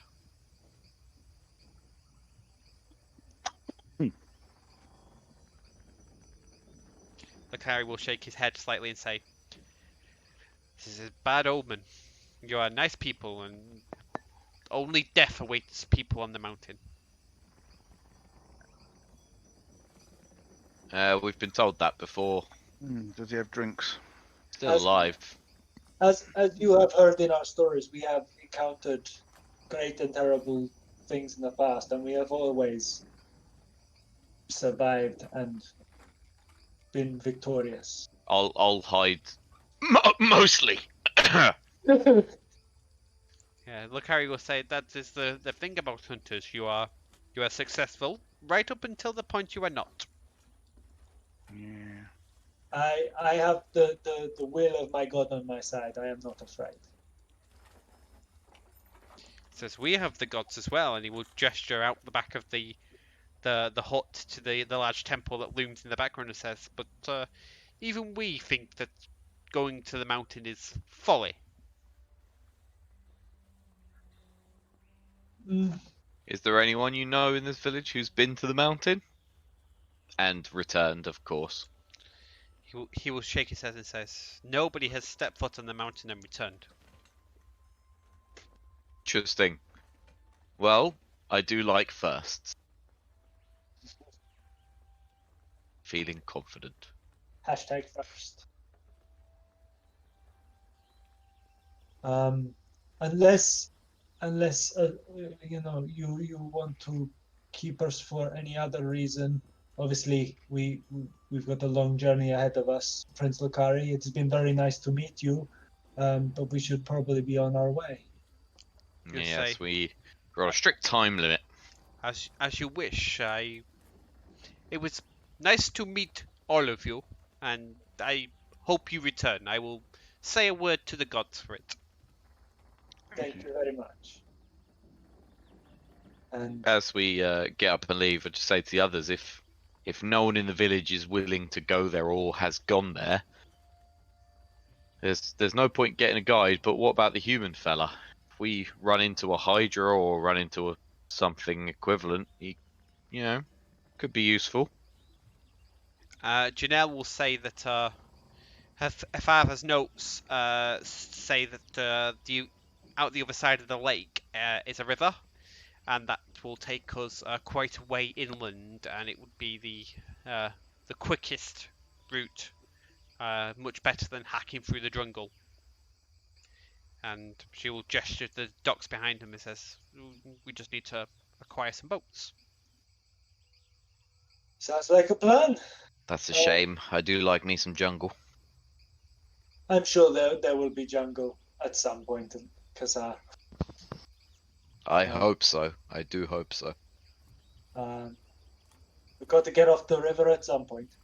Right. To the jetty then. Let's find ourselves some boats.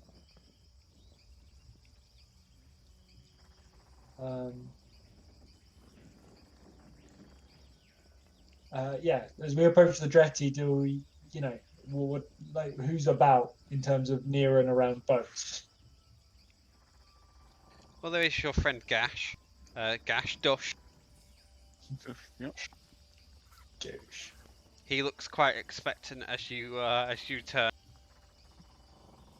Says, "I knew you couldn't stay away. I am best guide. Where would you like to go?" We don't need a guide, Dush. Unfortunately, we're looking to acquire some boats Boats. or to borrow some boats. We need boats. This is I'm sure I could speak to somebody here and arrange the hire of some boats. We don't have many, but I'm sure we could spare some. And what would you expect in return for this negotiation? Says if you do not need a guide and just the boats, then I think that the village would let you have them for one of your Empire gold per day per boat. Sounds reasonable. Would it sound reasonable, guys? It will sort of count you up and say, so 3 boats? 6 of us, two seats in each. That sounds about right. Yeah, so if you look at the boats, they are quite small. Each can carry 2 people and their luggage. It's like 2 canoes lashed together. Yeah. Got it's like a catamaran or like an outrigger. Okay. Ulfo turns around expectantly to everyone else that has money because he's dirt poor. I was waiting for you to get to that. Yeah, I'll cover one of the boats. I'll cover a boat. Yeah, Dush will explain that. Well, he will ask how long you plan to be. Just today. Janelle will be with us. Janelle will tell you that it's probably 2 days travel to get to the mountain, and that's if things go Probably to plan. 5 to 6 5 days days. then. 5 to 6 days. Yeah. Maybe a Why- week at why- most. Why are we even? Because we are nice people, Duvar, who do know what to swindle people. We just have to pay for it when we get back, won't we? Yes, or possibly be murdered in accordance with their laws. I'll say we'll pay for 5 days now, but if we're delayed in our journey, we shall pay on any of the rest on return. Dush will smile and says, "Yes, this sounds agreeable." So what? That's 15 gold in total. 5 times 2, 3, something. I don't know. I'll just pay 5 gold. Yeah. Yeah. Okay. This place better have some treasure. And we set off on our boats. Okay. We're boating. So, thankfully, travel by boat is a bit easy. It's a bit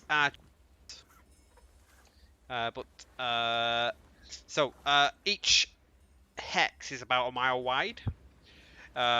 Through jungle, you can travel 1 hex per hour.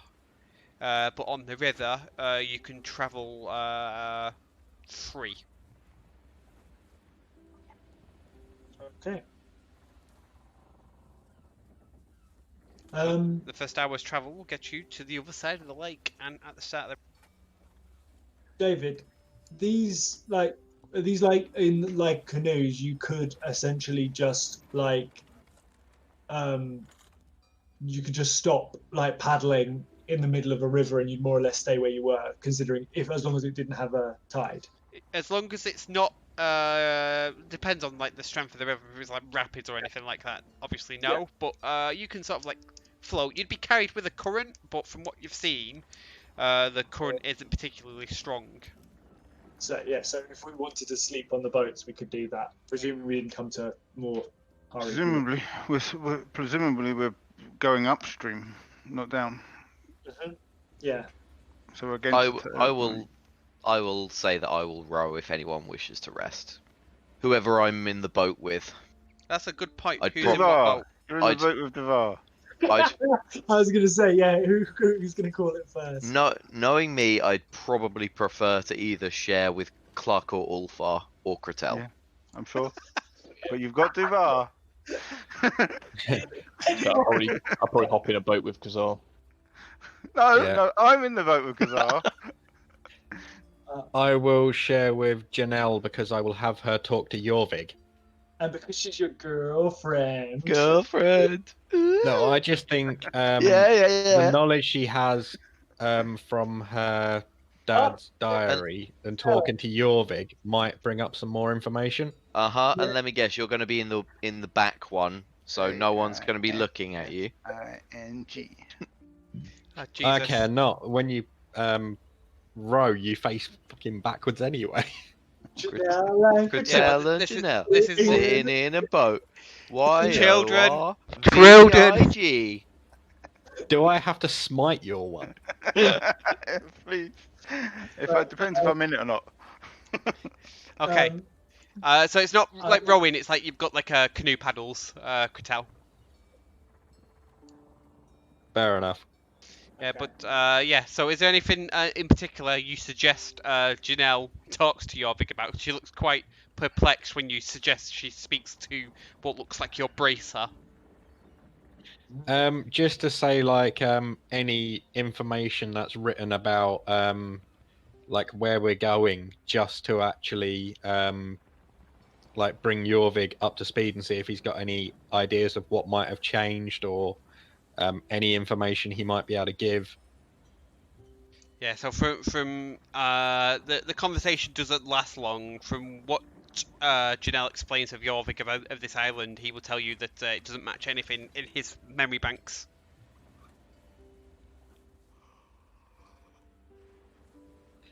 And this is why I rarely ever bring him out to talk. Just not asking the right question. It's as if the island didn't exist when he was around. Like most old people, they're useless when you talk to them. Is it? I'm sorry, my answers are limited. You have to ask the right questions. Yes, very much so. Now that is the right question. Right. Yeah. So I presume we'll paddle on, like probably taking shifts to just get where we're going. Cluck and I will take lead. Okay. Hey, you're in the boat with me. Duval, Why you can not? share a boat with me. You can. He's not getting away. He's not getting away from it. No, I'm in the boat with him. That's it. Nah. And here I was thinking you'd want to share with Ulfar and just sink him. Yeah. So you come to a fork in the river during your second hour, and Janelle will instruct you to take the right fork. Okay. Right fork it is. Fork right. You have to forgive me, it's snapping you to the centre and I can't be bothered changing. Yeah, Kratel and Janelle are forking right now. Oh, Christ. I'm such a child. Kratel's got a girlfriend.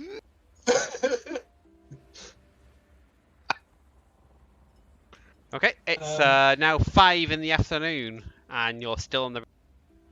David, on stream, we're not appearing on the map. Like, we've gone off the edge of the map on stream. Thank you. No worries. Just for everybody watching, it was suddenly probably confusing. Sorry. So what? Yeah, we're just moving on and it's working so far. Yep, until get to 6 p.m. and the sun is starting to dip, and you will so the river will start to sort of like narrow and end in what looks like a mangrove swamp. I'll turn to Janelle and go, does this look right? Or have we gone the wrong way? From your position, you can see the mountain like looming to the northeast. Okay. Janelle will say that the map suggests this is the right way. We must be close. Okay. And then we moor up the boats as best we can. And I think as we moor them up, I'll suggest covering them with a few leaves and branches, just in case anyone comes the same way. Good idea, Kasar. I will help Kasar like cut down shrubbery and stuff and whatever we've got. Mhm. Yeah, I'll go in a few big branches and leaves and whatnot, and just try to hide the boats away, so that we know where they are. But if anyone else perked up without looking for it, they wouldn't notice. Okay, what's everybody else doing while Kasar and Ulfar do this? Watch. I'll help.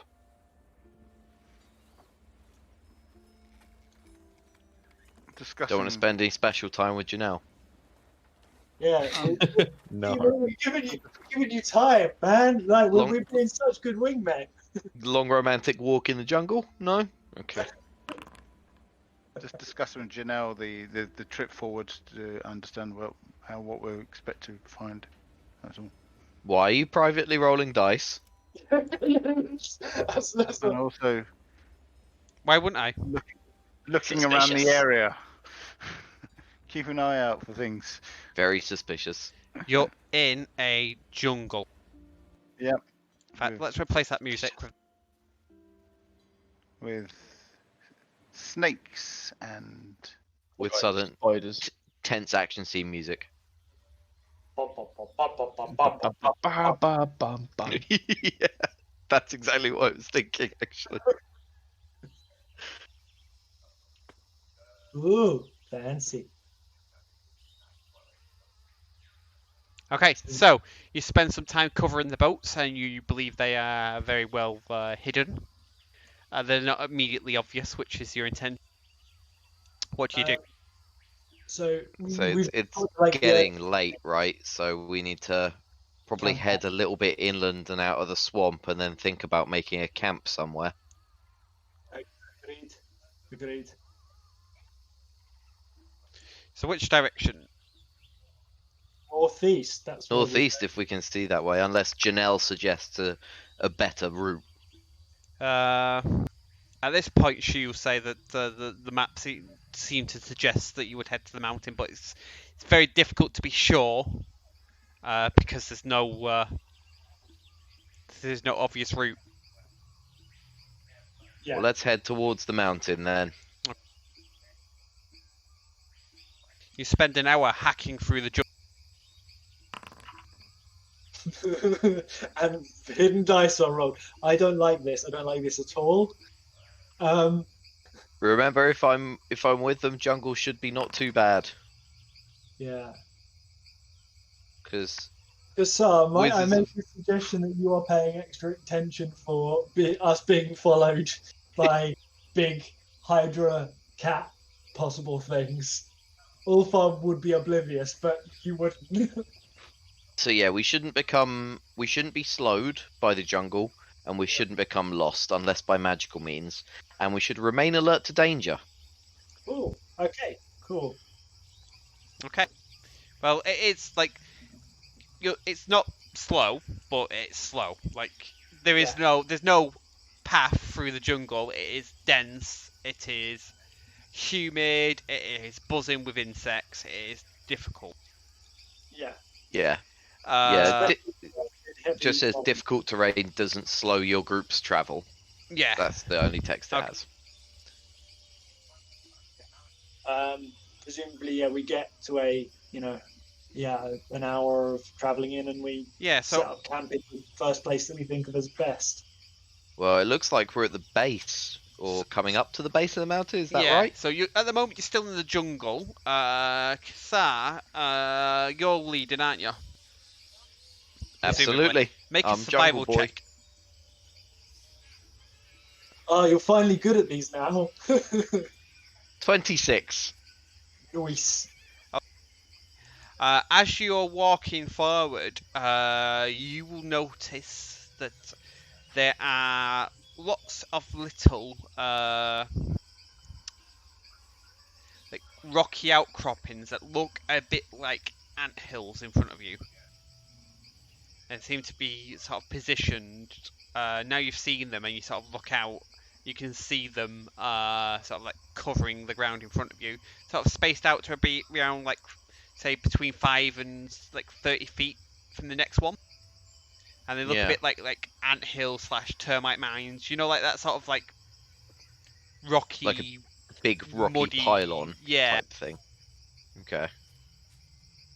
I'll sort of stop everyone and point them out to the group, and specifically Janelle, and sort of say, does anyone know what those are?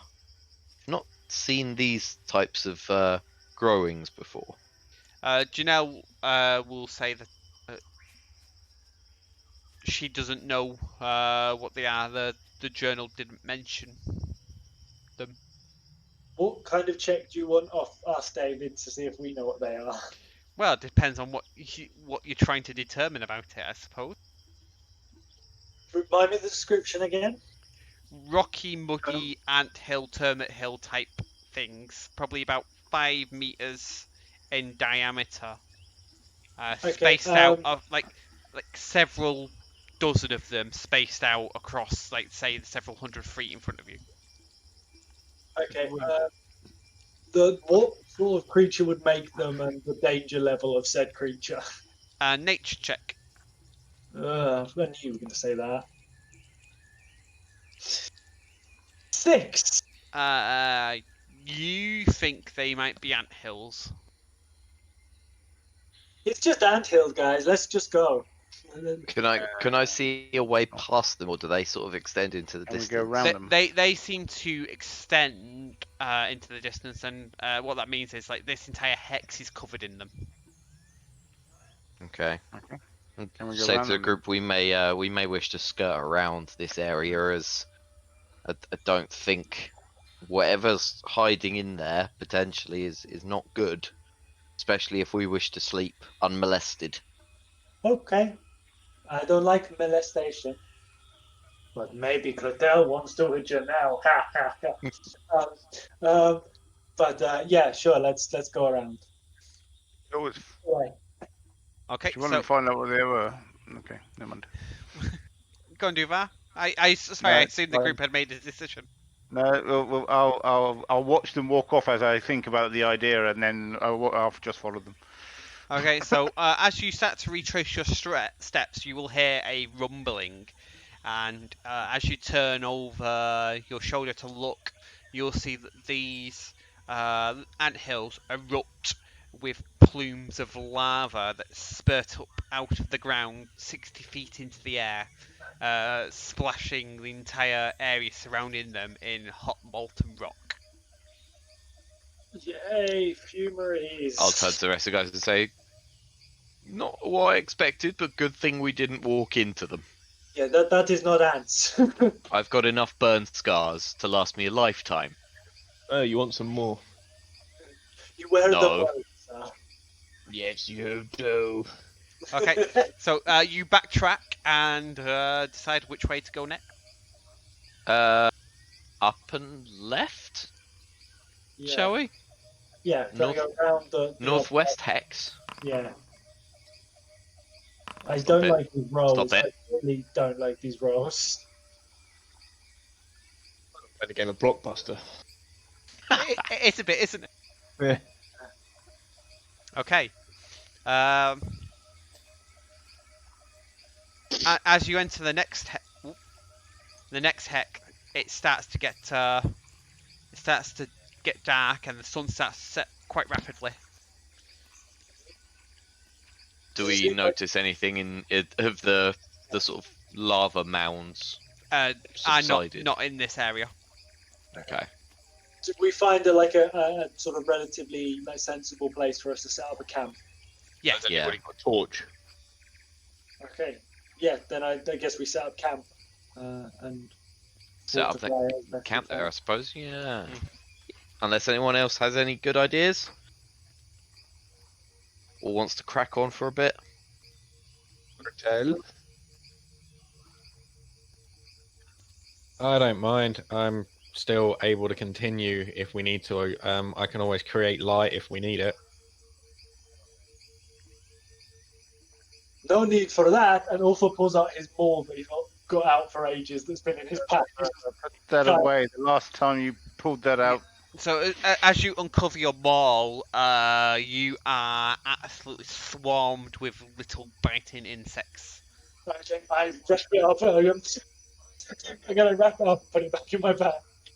Yeah, they're now as a warm-blooded object. Ulfar, they seem quite happy to feast on you. Yeah.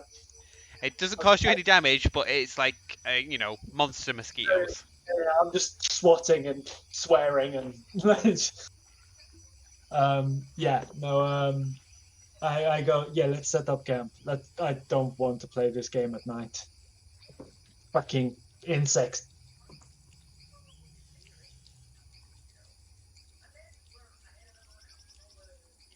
Okay. Yeah, let's set up a camp. So, a few things first. Who's doing what during the setup of the camp, and watch order of watch? Oh, do I dare to go foraging? yes, Then yes, I go foraging. I will keep Not too watch. far from the camp though. I'll keep watch and see if I can keep an eye on Kazar from the camp. Well, Then he's direct- Ulfar will clear the area and start setting up bedrolls and tents and things. Oh, in fact, yeah, we just badoomph Laura's backpack tent in the middle of whatever I clear away. Okay.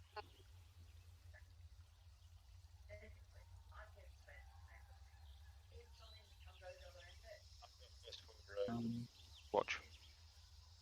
Oh yeah, order of watch. I'll go first. Alphabetical. Why not? Right. I've just said that. Oh, okay. I'll go last then. Okay. It matters not. Then I'll go second, I guess.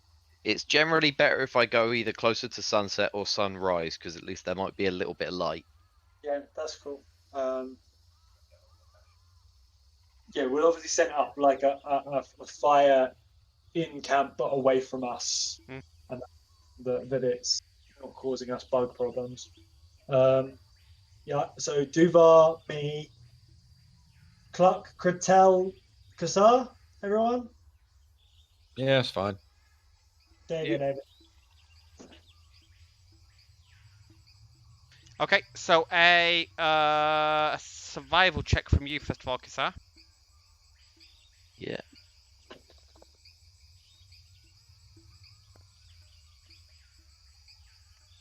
$14. Okay, you return to camp empty-handed. Okay. Oh. I thought 14 would be alright. Alright. Bad, but if there's nothing around, there's nothing around. Yeah.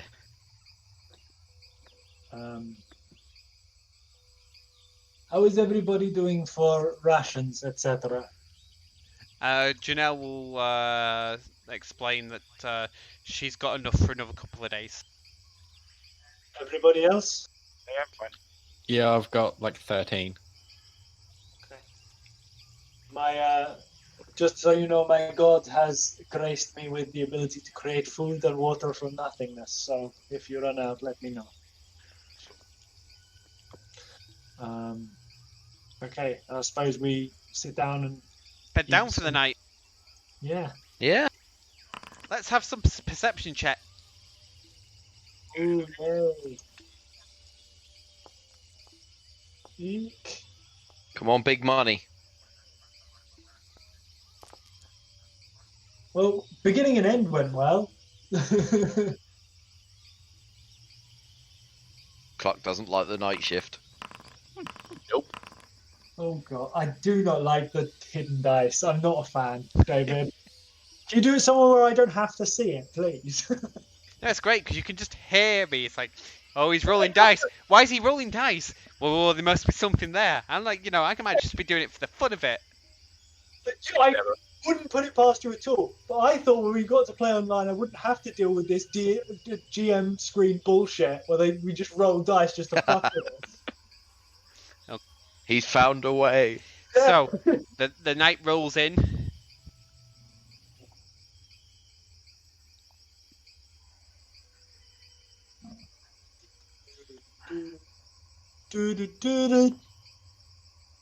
And it rolls out again with no sign of anything approaching your camp. The fire seems to do what you hoped it would do and keep most things at bay. Now, as you've been on the island, it has been warm, like for you guys, tropical. It's a very humid 18 degrees. Oof. And you've noticed as well that as you've approached the mountain, the temperature's got hotter. That makes some sense with the lava. Ulfar is in his fucking element. He's just like, finally, we're not in a terrible, cold, miserable bitch of a place. You may have to throw a ring in. Strips off to eventually. get tan. It's a beautiful morning. Well, Ulfar's kind of tanned already, but Top up on the tan. yeah, top up, yeah.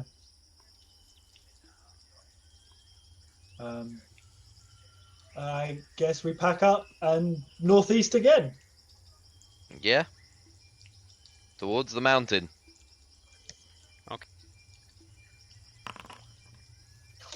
Stop it! It could mean nothing. David just likes rolling it.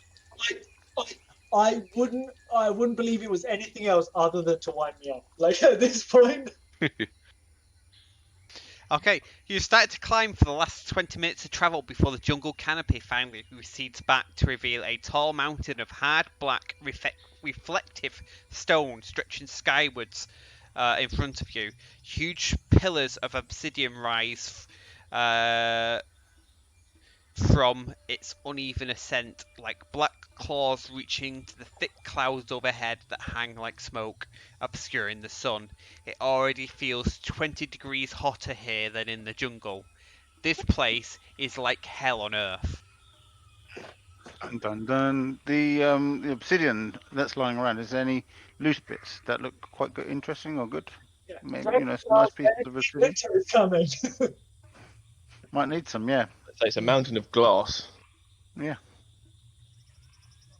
There must be some chunks that we can pick up. And... Yeah, that's a good point, Deb. Is there like bits of obsidian that are like loose, like shale?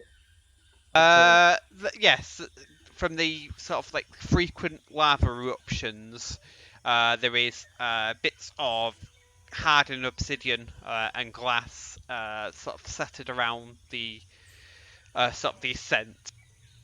It is exceptionally sharp and it is quite uncomfortable to walk on with your boots. Anybody who is barefooted at this particular time would find it very difficult to walk. They'll just be sort of gliding, sort of just hovering, flying across. As Duvar suggested, Orphar's gonna like tuck away some bits of obsidian in his pack for now. Yeah. Like we'll probably some of the bigger pieces that there are, just thinking they'll have more practicality. Duval's going to look for something that's dagger shaped or dagger sized or spear tip sized or something like that. Yeah, so there's nothing that's like they are jagged, but nothing that's immediately useful. They would require some work. Yeah, of course. So something that would make into that had sufficient material. Yeah. Okay, just make a nature check. Oh no! Nature. Oh, that was not bad. Okay, Even- so you only spend about 15 minutes before you found pieces that suit your purpose. Excellent. So after this, Janelle will explain that we need to aim for a pit near the summit. This is the location that her father wrote about, called the Well of Secrets, which hides an important map. And when we combine it with the key that Cluck carries, it will reveal the location of the city to us. Okay, well then we should get climbing. Yeah, your favorite, because Maybe Janelle. we should tie a rope around all of ourselves and tie us together so that one of us doesn't, slide down. Only rope left. It was burnt, didn't it? I'm good. Someone's missing rope. Yeah, one person's missing rope. I'm missing rope. I have rope, I'm sure.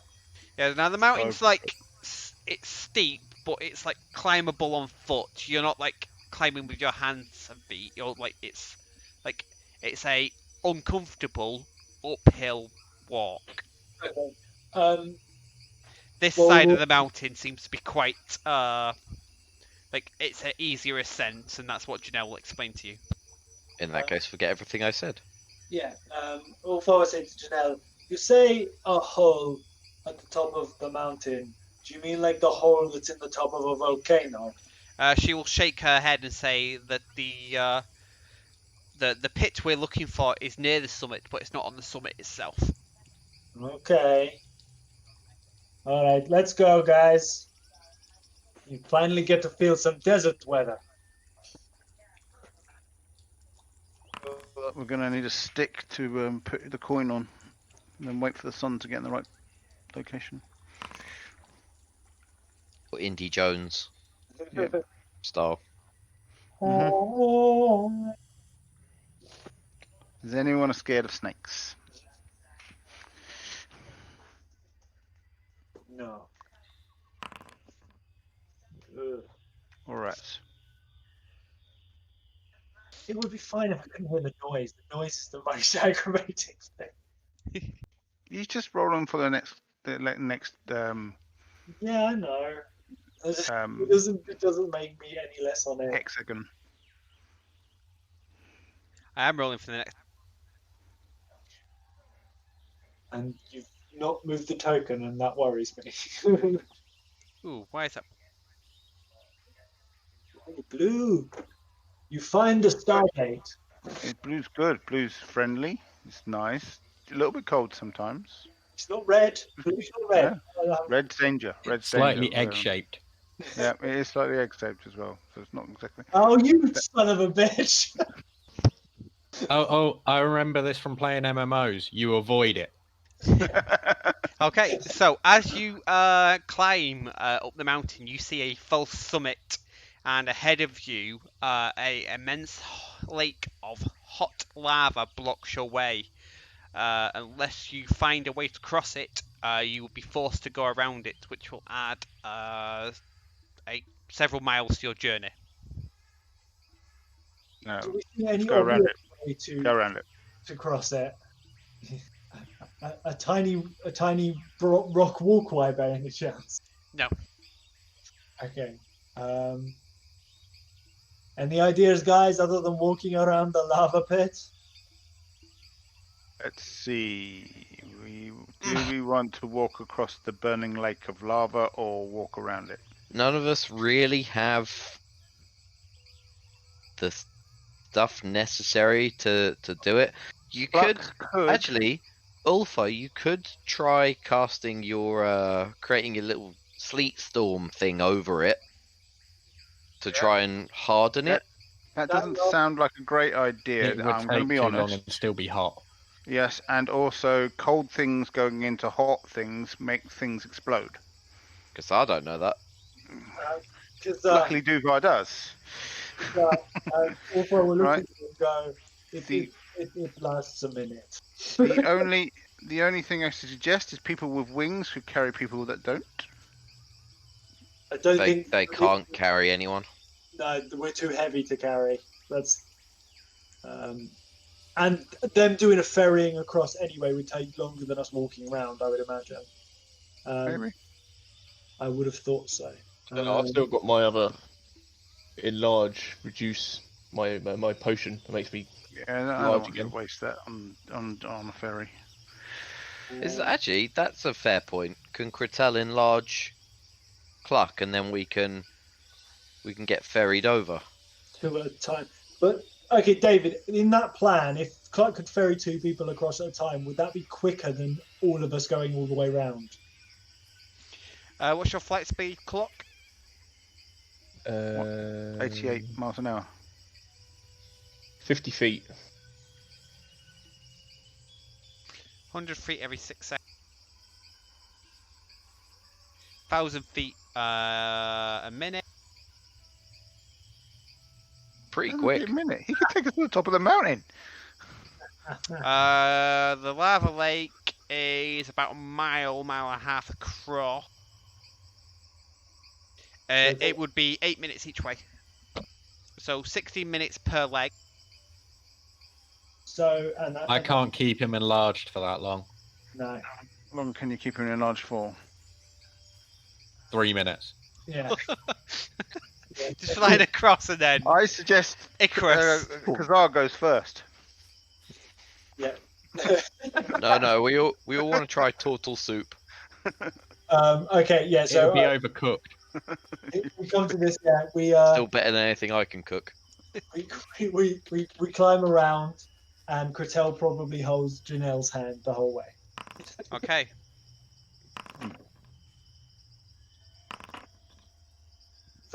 One of these days, you're going to really, really require me to heal you, and it's not going to happen.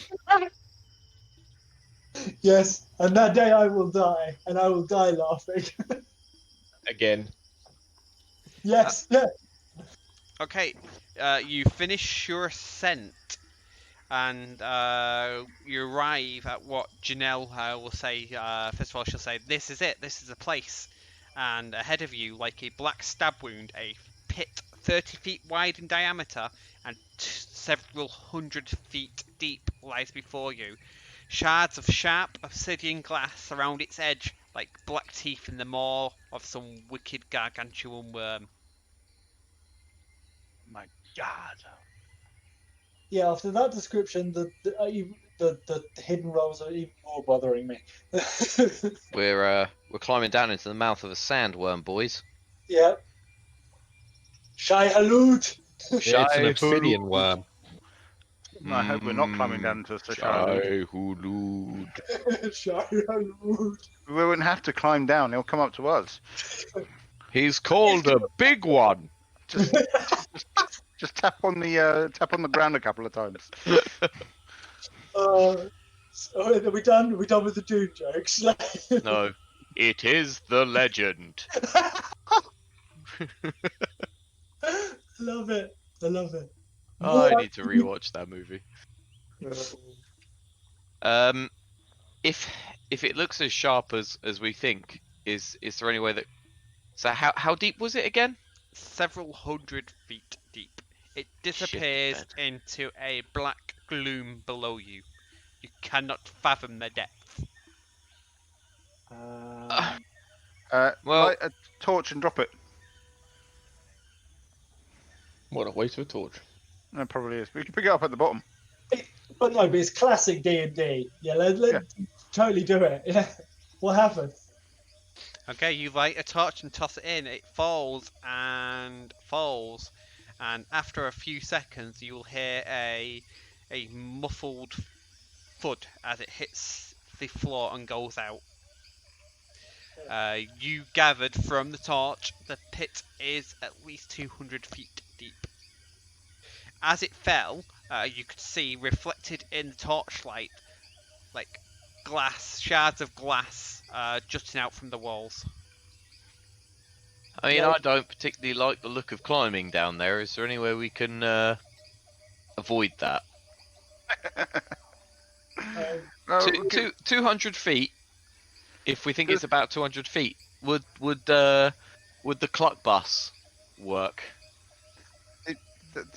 You could have asked them to have a little scout down there. Get someone to fly down and have a little scout.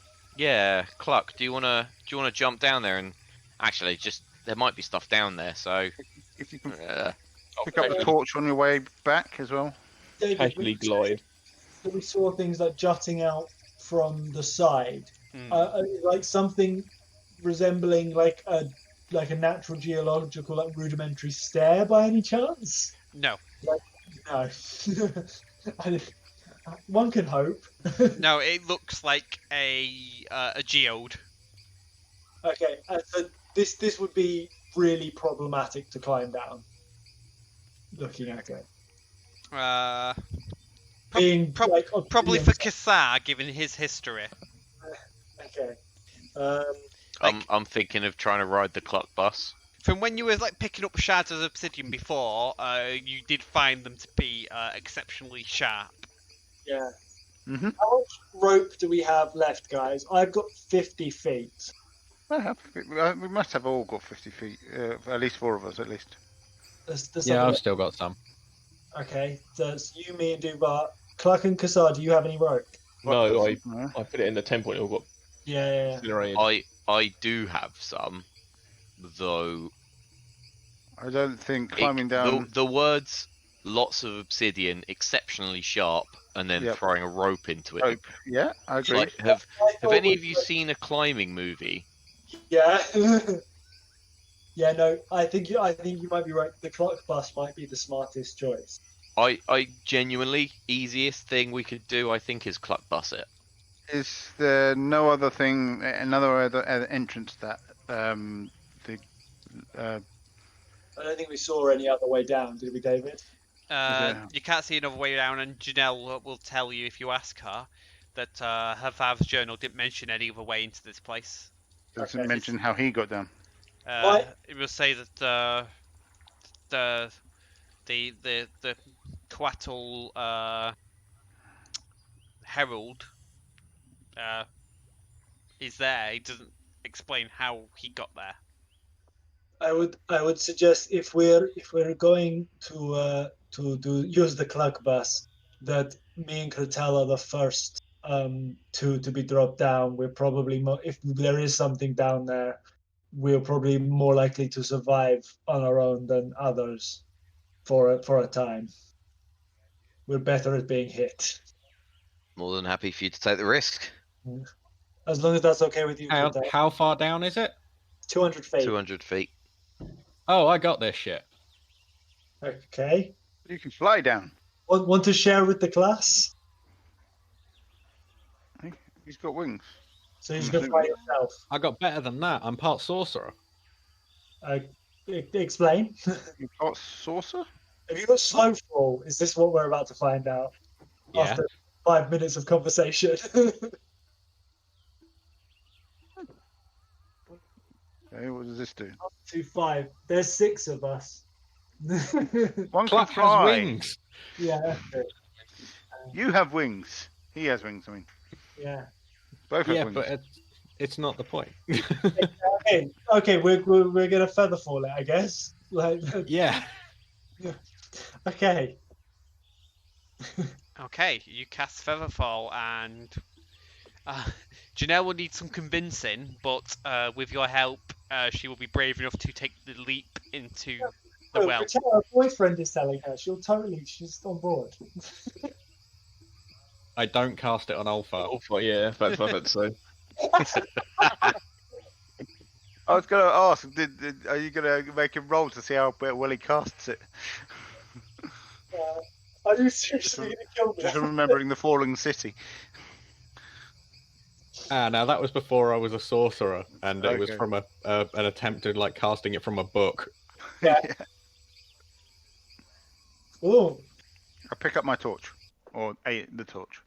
can he see his torch? He cannot. Okay, then I get out my maul, which acts as a torch. That would mean you emit, what is it, 40 feet? 20 feet It's bright? a normal torch. It's literally a normal torch rules. Let me check. Like I 20 will, radius, dim light, and dim light at 40. Yeah. Now can I see my torch? You can. Excellent. I'll pick it up. at this point, I'll get out my scimitar. Which, I'll how go much back light? to cast. Oh, it's not actually on here. Hang on, bear with caller. Oh, by this time it's looking a bit thing, Bob. Everybody seems to have a burning or lighting object, and he's like got a stick. A 15-foot radius with a dim light, an additional 15 feet. Perfect. So, as you reach the bottom of the pit, you can see the pit is roughly 30 feet across, and in one wall you can see a tunnel which has been hewn out of the rock. The tunnel is 5 foot wide, and it disappears into the darkness in front of you. Two people can sit by it side by side, then 5 foot. Nope, in D&D, everybody's 5 foot wide. Yeah. Oh, wow. Which makes no Of course, I forget. I would suggest someone with light goes first. And someone that light goes last. I'll go first. It's fine. Pluck all follows up. Ulfar Pluck, don't go ahead. Ulfar is what do you call it? It's 6'4". Oh and God!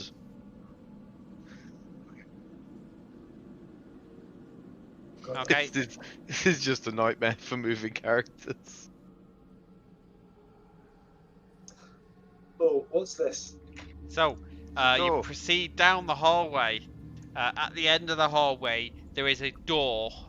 So the tunnel ends abruptly at what looks like a door made of solid obsidian. Okay. Is there like a key or a handle or a... There is neither.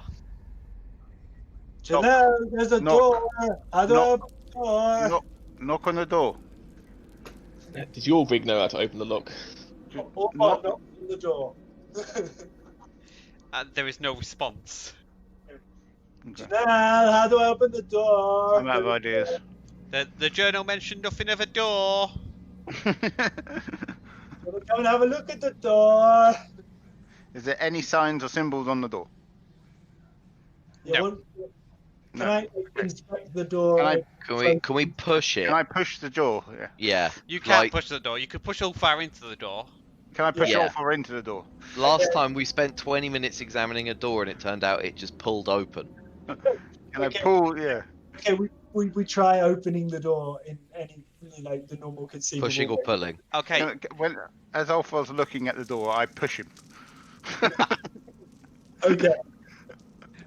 Okay. From what you can tell, Ulfar, after having your face pushed into the door, it appears to be stuck.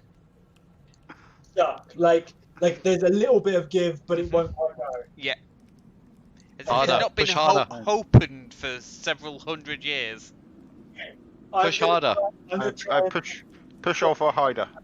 Yeah, like you would a stuck door. Okay. Make a strength check. Ah, strength. Okay. Ability check. 20? You open the door in front of you. Oh, I am so strong. See, I knew the big secret was to open it. So light fills the chamber ahead of you from your maul. It is a Oh, 30-foot diameter circle chamber that looks to be expertly carved. A large... Looking at the skeleton. Let me finish. Go on. Carry on. It appears that somebody once lived here. A large, round stone table, 10 feet across, dominates the centre of the room. Well-used mining tools and eating implements spread over it. The table rests over a large, colourful carpet that oddly hasn't been affected by the extreme heat that permeates the entire mountain.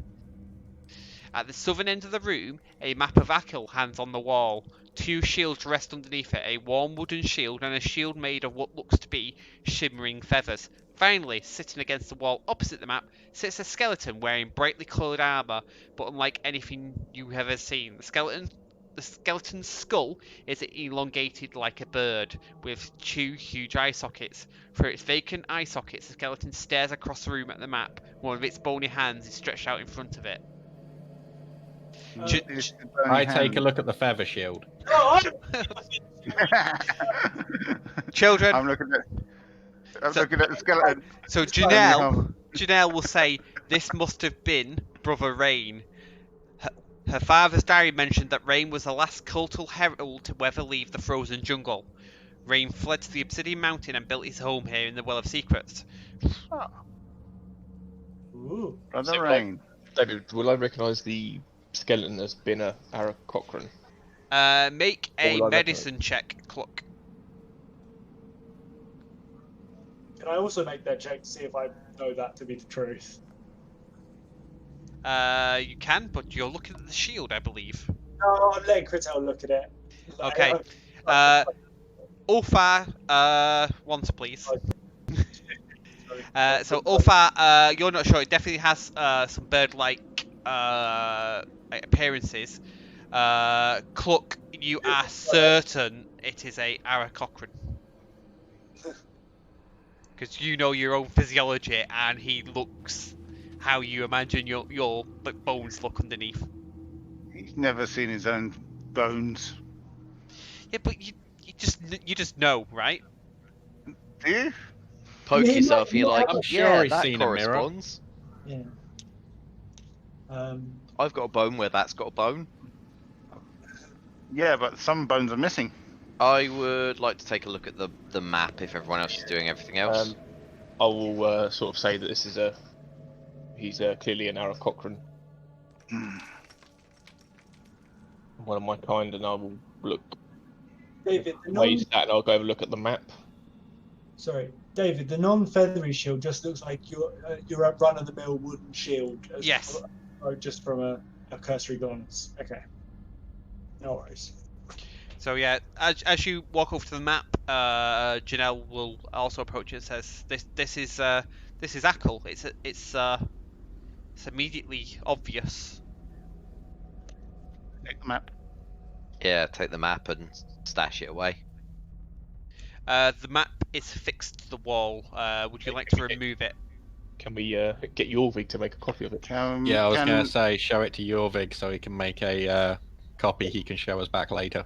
And the lady, she'll remember the map. Yeah. She remembers everything. And also, someone draw it. Just Might take too long. Might take too long. So if we look closely at the map, do we see anything on the map that sort of relates to this city that we're looking for? Like any marks or anything like that?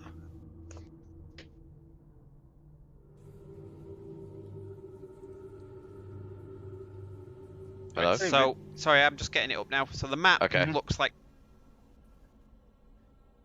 Ooh.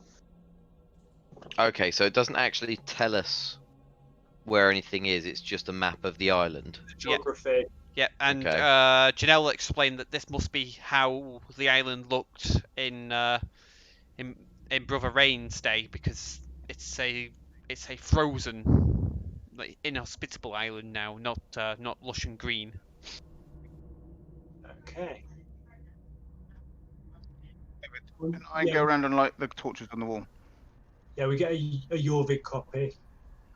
And David, can I go back over to the I'll go back over to the skeleton, and I'll have a look at the armor that he's wearing. Hey. This is bird armor, not turtle armor. Yeah. At this point, we try to find out what Kratel has found out about the shield. Right. So I just had to stick. The shield is covered in let's see, shimmering feathers or scale. Where's my notes? Cool.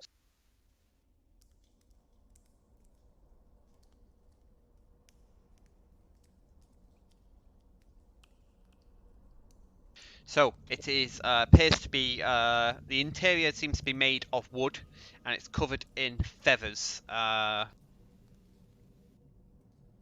It looks like a pair of like if you look around the room, if you look at Cluck and the way his feathers sort of like are furled on his back, it looks like a pair of furled wings. Okay. Like it looks like a wing design with feathers on the front of the shield. Mm-hmm.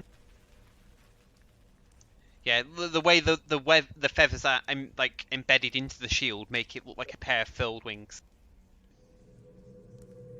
Kratel, you don't need to fly. You can fly already.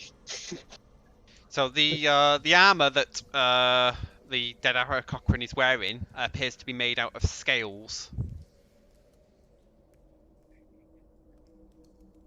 Ooh, scales. Will it fit at all? I'll It, try and take the armor off okay. easily. It doesn't look like it would stretch to fit your form, Duvar. If you try and manipulate the skeleton to take it off, you will find that it appears to be locked into place. The skeleton is not movable. Interesting.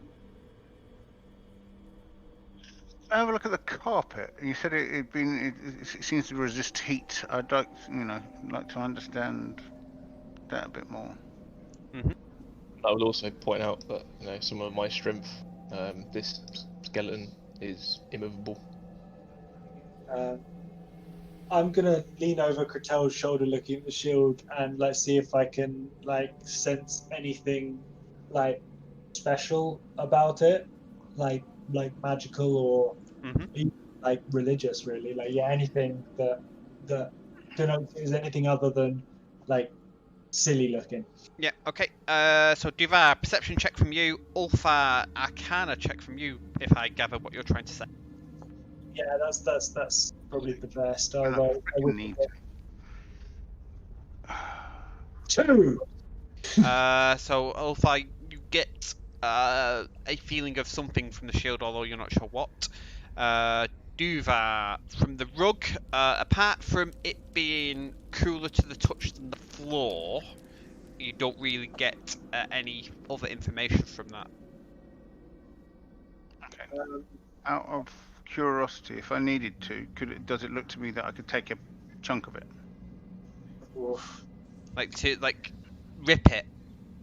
As in cut it with a knife or whatever to take a chunk of it. Based on what you can tell, it doesn't seem to be anything that would stop you. Okay. If I would turn to Kratel and he'll say, it seems the shield seems like it's got some kind of magic. Do you I don't really know what. I get that feeling. Do you notice anything? Do I notice anything? Arcana check. I cast Detect Magic.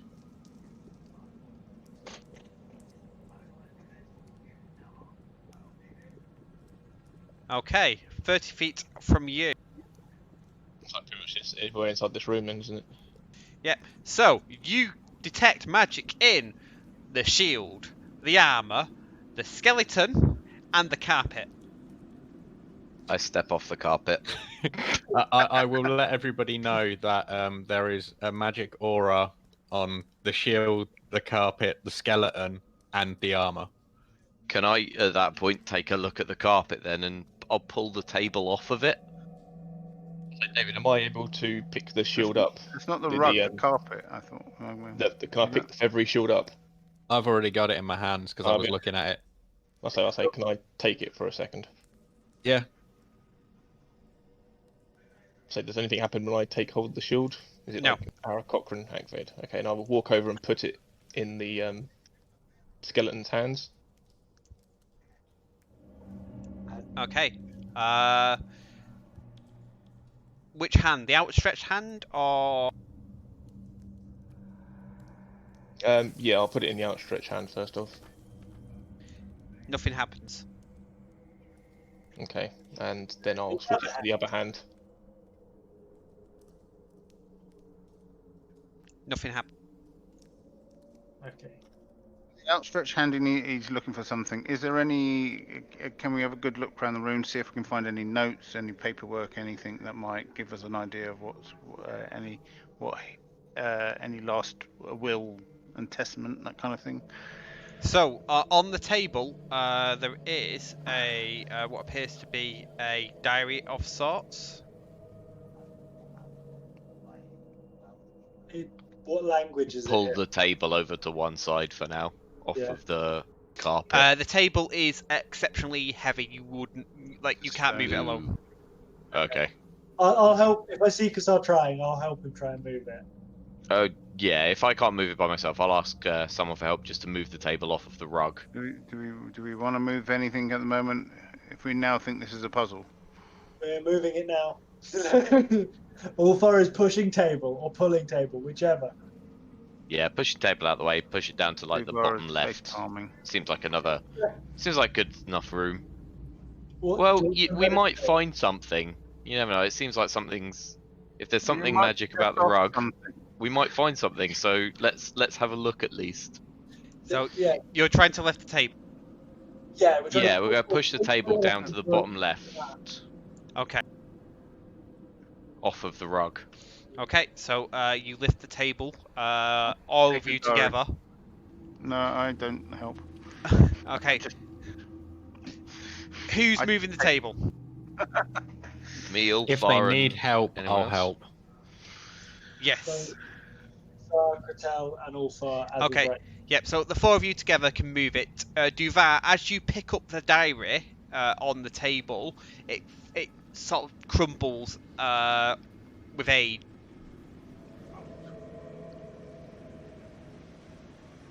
And Is there any- a pile of papers will land.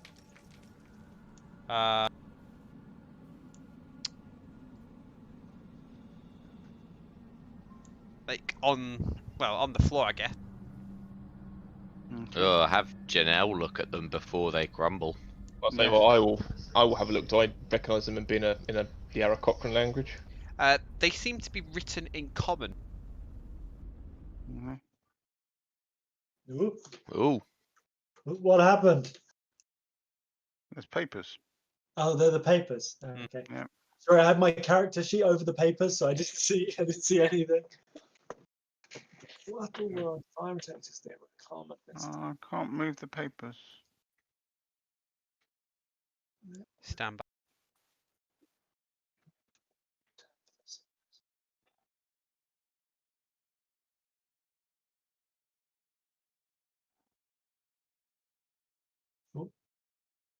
Might be able to move them. Not me. Nope. Hold on. Look. No, no, I can't seem to grab them. No, but I can open a character sheet for one. So maybe you control. Okay. There's one. Or you could just move them out the way. Oh, I can move them now. I could move one anyway. Oh, that's not a good idea to allow more than one person move them.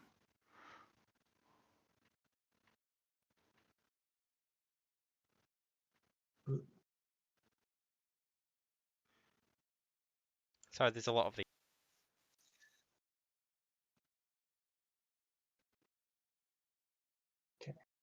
So 3. Right, that should let you move them. That's I'm all right. straightening them all up. So 3, 6, 9.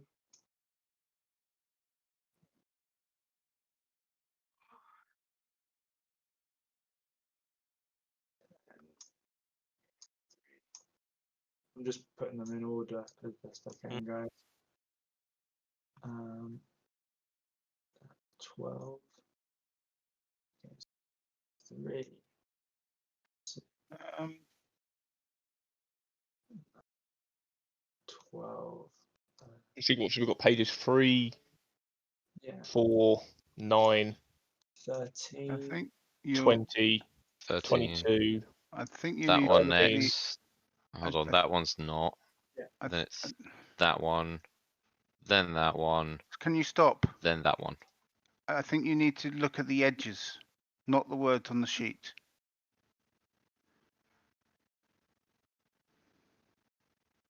Count the circles. All right. Don't open the Kratel, where are defined protected? Don't open the cold door. Is that? Oh, I see. Round the edges. The tutor. The Kratel were divine protectors. They were calm as the din of our kind. What can we offer them in return for their service and sacrifice? Other than our best, the clerics who revered the Quatels were seen as protected by even the most hardened criminals in the city, devout and committed to protect. Since they were loved by all, their loss was most painful. Snakes don't bite. Oh, Can I borrow? David, this is going to take some time, and we're right at the end. Should we call it for the? Yeah, night? I'm happy for you to call it here. Yeah. 1 second. Like rather than finish on us spending like 20 minutes like fiddling and reading and stuff. Okay, so it's a good a time as any. We will end there. We'll be back 7:30 p.m. UK, which is BST at the moment. That's 8:30 Central European or 6:30 Universal Standard Time. Monday.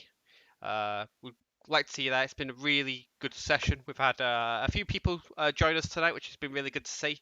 If you've got any questions you want to shout out, we are at the Pi Friends on Twitter. We're the Pi Friends on Twitch. We're the Pi Friends on YouTube. We should probably have a Discord at some point, but we'll get round to that. Anything you guys want to say? Thanks to the new Have a people. good night. Have a good week. See you next week. Hold on to that one. Cheers for joining us. David's Cheers, everyone.